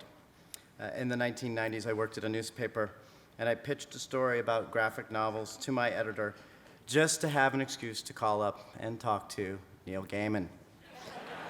Hi, Mr. Gaiman. Hi. Happily, and as you can see, the restraining order has been lifted. But it's still fair to say that the work in this category has a special spot in my heart. This year, the nominees for graphic story are Digger by Ursula Vernon, Fables Volume 15, Rose Red by Bill Willingham and Mark Buckingham,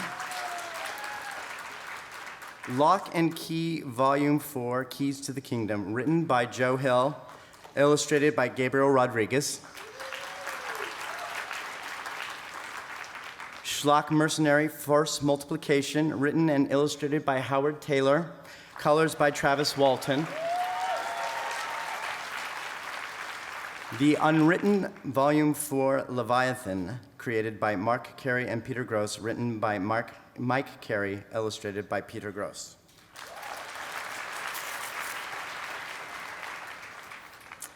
The winner for the 2012 Hugo for Best Graphic Story is Digger by Ursula Vernon.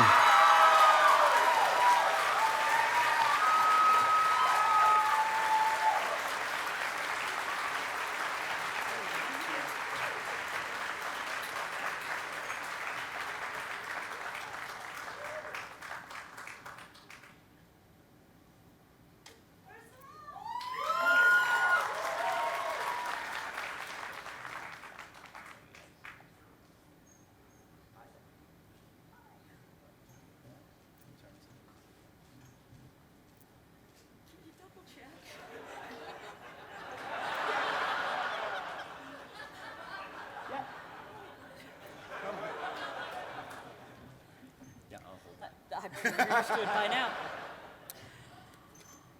Oh God, Howard, I'm so sorry. I'll buy you a drink. Okay, I thankfully cannot see anybody. Everyone has been quite right. I can see the people in the front row, so hi, you all look very nice. I would like to thank the fans. I certainly would not be here without them. I mean that literally because I did not know Digger was eligible to be nominated. And when they sent me an email saying I had been nominated, at first I thought it was a phishing scam. And then I stopped and thought, hang on, science fiction writers have no money. Why would they target us? The webcomic fans, it has been an incredible honor to have them reading my comic. I've been doing this for 7.5 years now. And there were people who were with me from the very, very first page. They are incredible people. They will give you more than any fandom I've ever encountered. It has been an honor to write for them. I'll be cool. I'm cool. It's good. I'm good. I would like to thank Self Wolf Press, my publishers, who I am sure are out there in the audience, although I can't see them because it's dark, at least for me. And they are, frankly, they exemplify everything that is best about small presses. It has been an honor and privilege to work with them. And because of them, there are print volumes, whereas I would still be saying, I will get to that real soon now. Finally, and I will tell you a very brief story, since I'm sure there are other people who need to get their Hugos. There's one person I want to thank. I know for a lot of you, a 700 and some page epic is nothing. I believe Mr. Martin writes one of those before breakfast. But for me, it was a big story, particularly since I had to draw every page of 700 and I don't know how many it turned out to be. So about 5.5 years in, I started to get intensely neurotic that I was gonna get hit by a bus and the story wasn't gonna get done. I mean, it got to the point where I was thinking, if I go off a cliff in the car, my dying thought is going to be, crap, I didn't finish Digger. And so, the weight of the story was just sort of starting to grind me down. And finally, I couldn't take it anymore. One morning, I had had enough. I stormed into the bathroom. I threw the shower door open where my boyfriend was taking a shower, and I said, I have to tell you how the comic ends. And he said, right now? And I said, yes, right this minute. So he stood there, shaving his head because he's mostly bald and just finishes off the job. And I told him, from beginning to end, how the comic ended. There was the shocking twist and the heroic last words and the great denouement and the end of this story arc and the end of that story arc and the 8x10 glossy photos with circles and arrows. Most of you are too young to have laughed at that joke. Anyway, and so he said, okay, and he listened to it all, and he absorbed it, and I told him where the file was on my computer that had most of the dialogue written down, although I did warn him I hadn't attributed it to any characters, so he's just gonna have to guess. And he sat on this information, including the big shocking twist, for 2.5 years. And we would go to conventions, and fans would come up and say, oh, this was so wonderful, I love what you've done with this character, I'm so thrilled with this story arc, and he would sit there because he would know how it was going to end, and he would not say a word. That is love, ladies and gentlemen. I should probably marry him, because where are you going to find somebody like that? So thank you all very much. It has been an honor, and I'm going to go call my mother and maybe my agent. Not in that order.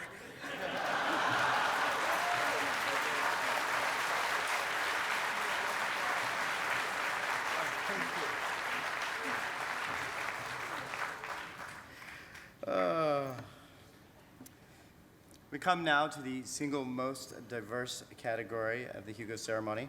What can you say about a category that features an album, a podcast of writing advice, an encyclopedia, a compendium of criticism, and a lavishly illustrated guide to a past that never was? You can simply say what it is, the best related work category, the category of the skiffy adjacent. This year, the nominees for Best Related Work are The Encyclopedia of Science Fiction, 3rd edition, edited by John Clute, Peter Nichols, David Langford, and Graham Slight. Jar Jar Binks Must Die and Other Observations About Science Fiction Movies by Daniel M. Kimmel. The Steampunk Bible, an illustrated guide to the world of imaginary airships, corsets, and goggles, mad scientists, and strange literature by Jeff Vandermeer and S.J. Chambers. Wicked Girls by Shauna Maguire. Writing Excuses Season 6 by Brandon Sanderson, Dan Wells, Howard Taylor, and Mary Robinette Cole.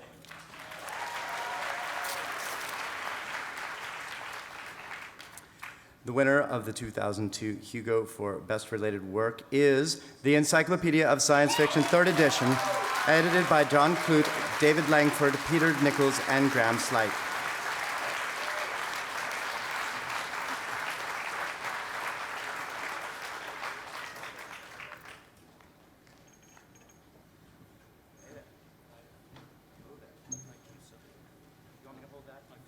I think that's necessary.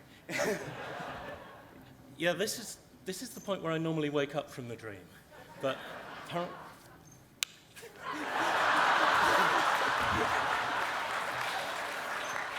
that is quality toastmastering.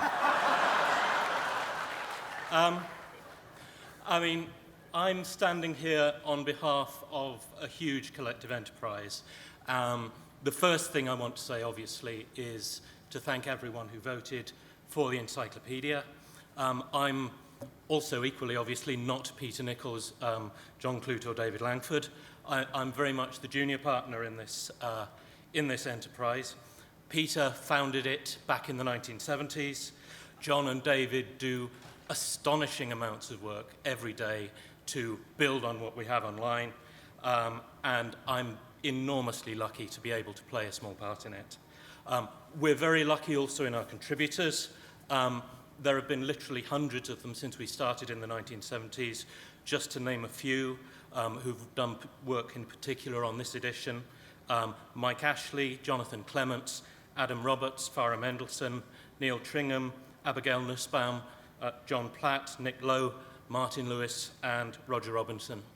It's also been an enterprise that has needed some slightly unorthodox ways of keeping it afloat as a business. I'm still amazed that our publishers, Gallant, took a chance on us, but they did, and we're very grateful to them, to Malcolm Edwards and Darren Nash at Gallant for doing so, to our agent, Robert Kirby, and to John Lifton-Zelene and Pamela Zelene for also helping to keep us afloat. The last thing I want to say is this, that we built this, and we set out to build this really for the whole of the SF community, for fans, for academics, for writers, for publishers, for everyone, for any and all who are hungry for information about science fiction.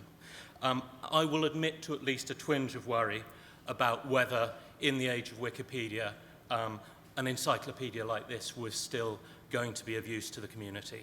And I guess what this represents is the community saying, yes, this is something that is valuable to the SF community. So thank you again, and we're going to continue building it as long as it continues to be of use to you. That's it. Thank you.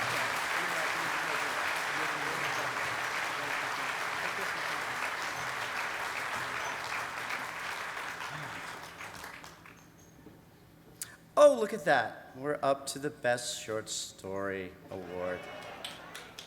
For this one, I'm bringing in a little help. Who better to present this category than the man who has, in his career, bought literally thousands of short stories. For authors, his autograph is one of the most highly sought after because it's often attached to a check. Ladies and gentlemen, Gardner Dozois.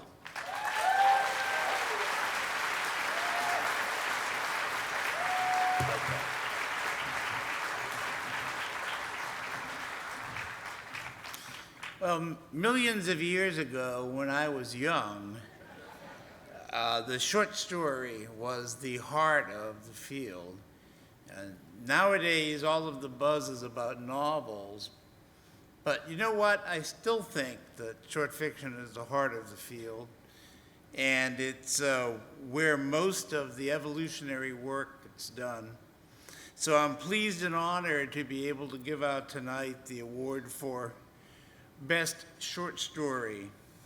And the nominees are The Cardiographer Wasps and the Anarchist Bees by E. Lily Yu from Clark's World, April 2011.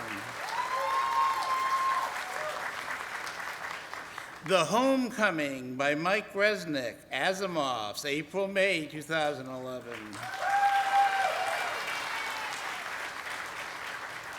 Movement by Nancy Fulda from Asimov's, March 2011.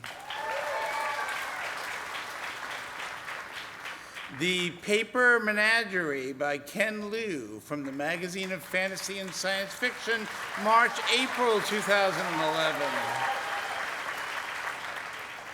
Shadow War of the Night Dragons, Book 1, The Dead City, Prologue, by John Scalzi from Tour.com.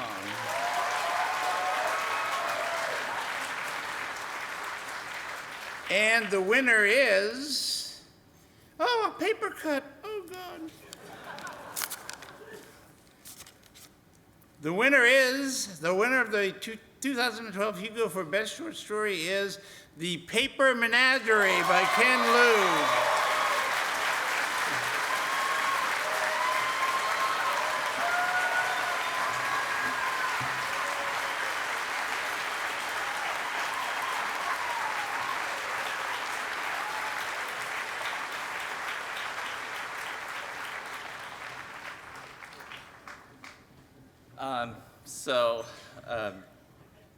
Because I was nervous, I decided that I would fix the problem by not writing a speech. So that strategy has the problem that now I need to say something. So on the way of coming up to here, I thought of 3 words: fans, editor, and wife. So that's the speech. So first, I want to thank all of you fans for honoring me this way. It's incredible. I'm really humbled and grateful. And I want to thank my editor, Gordon Van Gelder, for helping to make the story better and publishing it. And last of all, I want to thank my wife, Lisa, without whom none of this would be possible. So thank you. I love you, honey.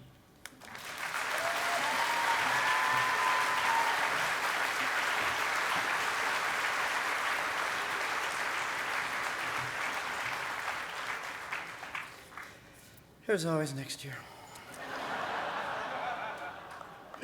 Oh, no, I don't need your pity. But remember, my novel Red Shirts is fabulous.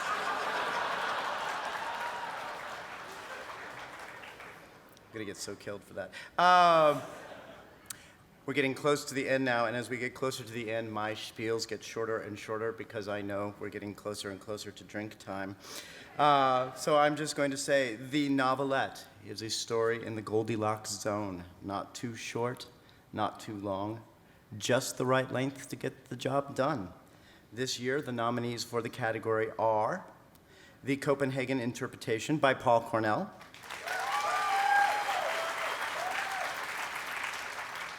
Fields of Gold by Rachel Swirsky, Ray of Light by Brad R. Torgerson, 6 Months, 3 Days by Charlie Jane Anders, What We Found by Jeff Ryman.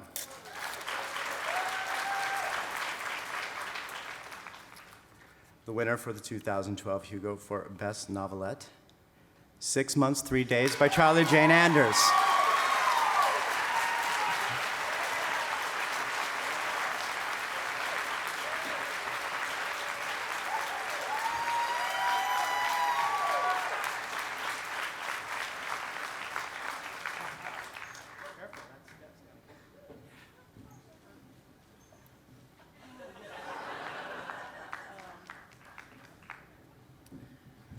I'll try and be brief because I know there's a little girl in my row who's like fainting with boredom, so or with just needing to, get going. So I can't tell you how much this means to me. It feels like half my life I've been writing these weird little stories and hoping that they speak to somebody. And being a fiction writer is like trying to describe some half-glimpsed weird truth about the world by tap dancing.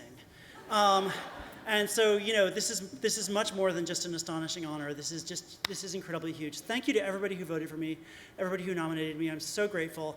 And I have to thank everybody at Tor.com. They do an amazing job, especially Patrick Nelson Hayden, who's been one of my publishing heroes for years, and the chance to work with him has been incredible. Irene Gallo, who holds down 2 jobs with just incredible grace. Like, I don't know how she does that. Liz Gorinsky, everybody at Tor.com. When Tor decided to put original fiction on their website, they did not have to have unsolicited submissions, or whatever the word I'm supposed to use there was. They could easily have filled a website many, many times over with great fiction just by hitting up the authors in their Rolodex. And the fact that they chose to have a slush pile, and the fact that they pulled me out of it, is one of the coolest things that's ever happened to me, and I'm beyond grateful. Everybody else who's published my fiction and supported my writing over the years. I have to send a shout out to Strange Horizons in particular, because I know that a lot of them are here tonight, and they do such an incredible job. God, I'm like forgetting everything. I have to thank Annalee Newitz, who has supported me and kicked my ass and just inspired me, and she's been my rebel space captain and my hero for so long, and I literally would not be here in any way, shape, or form without her. And finally, I know I probably just forgot, my parents and my family and everybody. And finally, I always vowed that if I got something like this, I would dedicate it to my friend and mentor, DJK Goldberg, who taught me everything I know about being a writer and about being a grown-up. Cancer took her from us when she was just hitting her stride, and I feel absolutely certain if she just had a couple years more, she would have lit the world on fire. She did but she would have more. And so this is for you, Kelly. Thanks a lot.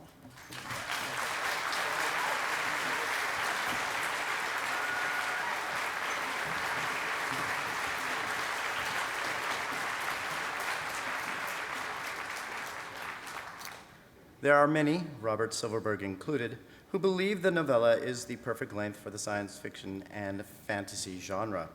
Having been a nominee in the category myself, I would not argue with Bob Silverberg.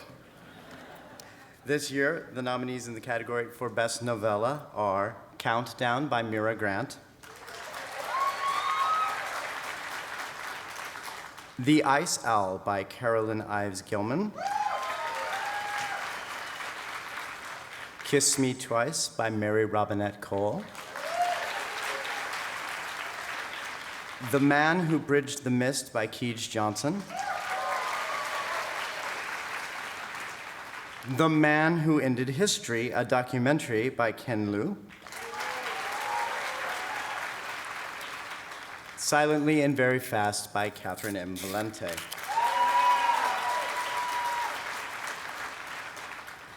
The winner for the 2012 Hugo for Best Novella is The Man Who Bridged the Mist by Keej Johnson.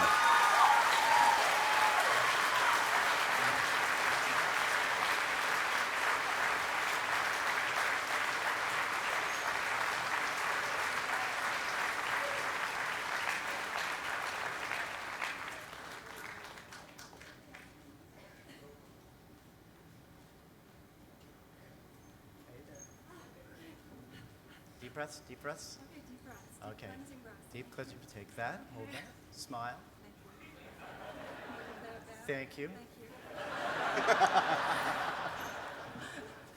I'm pretty sure they're going to say it's the man who, but thank you so much, everybody. And it's an honor to be up here.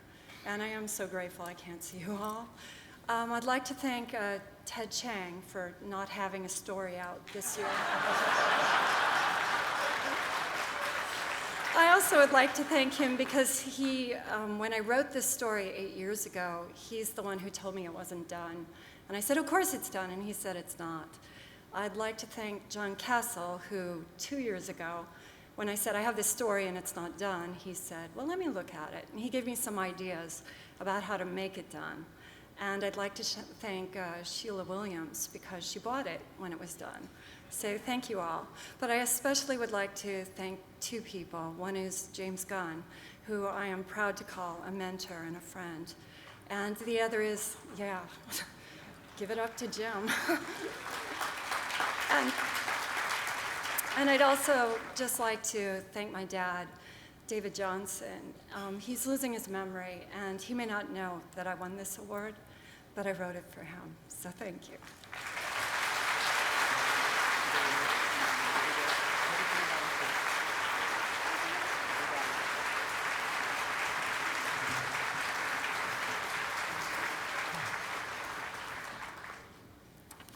I'm going to keep this one very, very short. Finally, this evening, the novel category. 5 superb novels encompassing nearly the entire breadth of our field.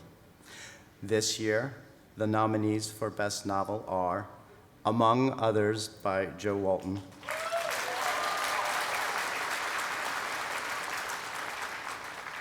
A Dance with Dragons by George R.R. Martin, Deadline by Mira Grant, Embassy Town by China Mieville, Leviathan Wakes by James S.A. Corey.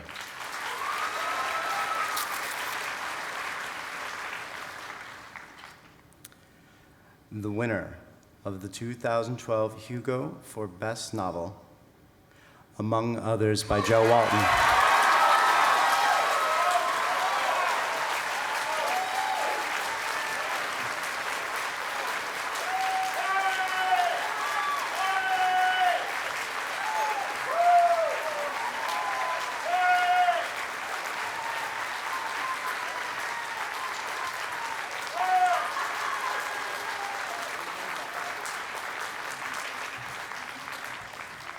George, I am so sorry.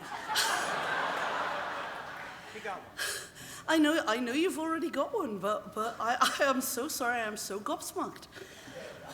I really did not expect to win this award, and I am amazed and I am thrilled. Thank you so much.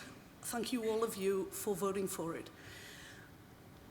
I would like to thank a whole pile of people, starting with Patrick Nielsen Hayden, my editor, and my aunt, Mary Lace, who could have said that I really shouldn't write this book about my family,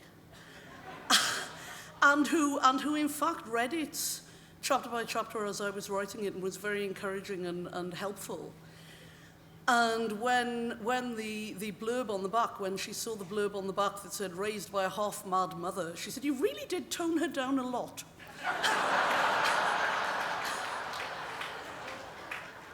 I would like to thank my husband, Emmett O'Brien, who isn't here today, courtesy of the Irish Passport Office, who lost his passport renewal.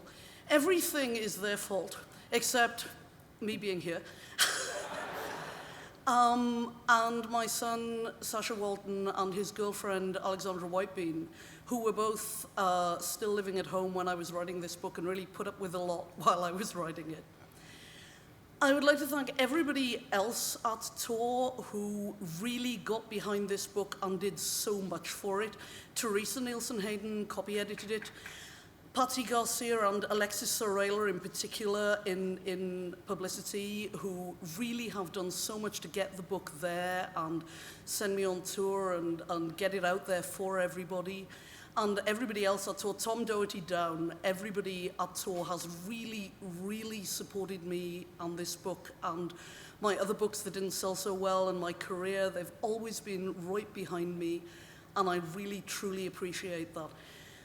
And I would like to thank Mike Scott, who helped me so much with the research, and other people on my live journal who helped with the research. and Renee Walling, who wrote the two most important words of the book, the title.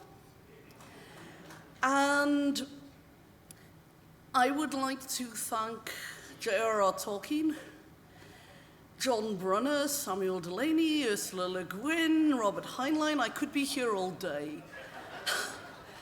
They are the truly they are the heroes of among others. And when I was nominated, boy, I woke up happy every day for weeks. But when I was nominated and it was announced, I posted it on my LiveJournal that I'd been nominated, and I was so thrilled. Because I truly feel, I wrote a whole series about the Hugos on Tor.com last year, which were about the 5 nominees being the significant books. So I really do feel being nominated is the important thing. And I thought, this is enough. This is, my life is vindicated at this moment. You know, my entire life is completely vindicated. I need to get new dreams now. This is sufficient. And I posted on my LiveJournal saying that I'd been nominated and saying this sort of thing. And my friend Ian Osmond posted a reply. He said, lots of people have said that Among Others is a love letter to fandom. Didn't you expect to get a reply?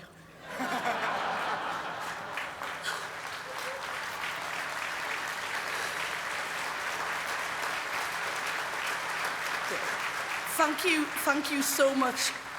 It could not mean more. Thank you so much.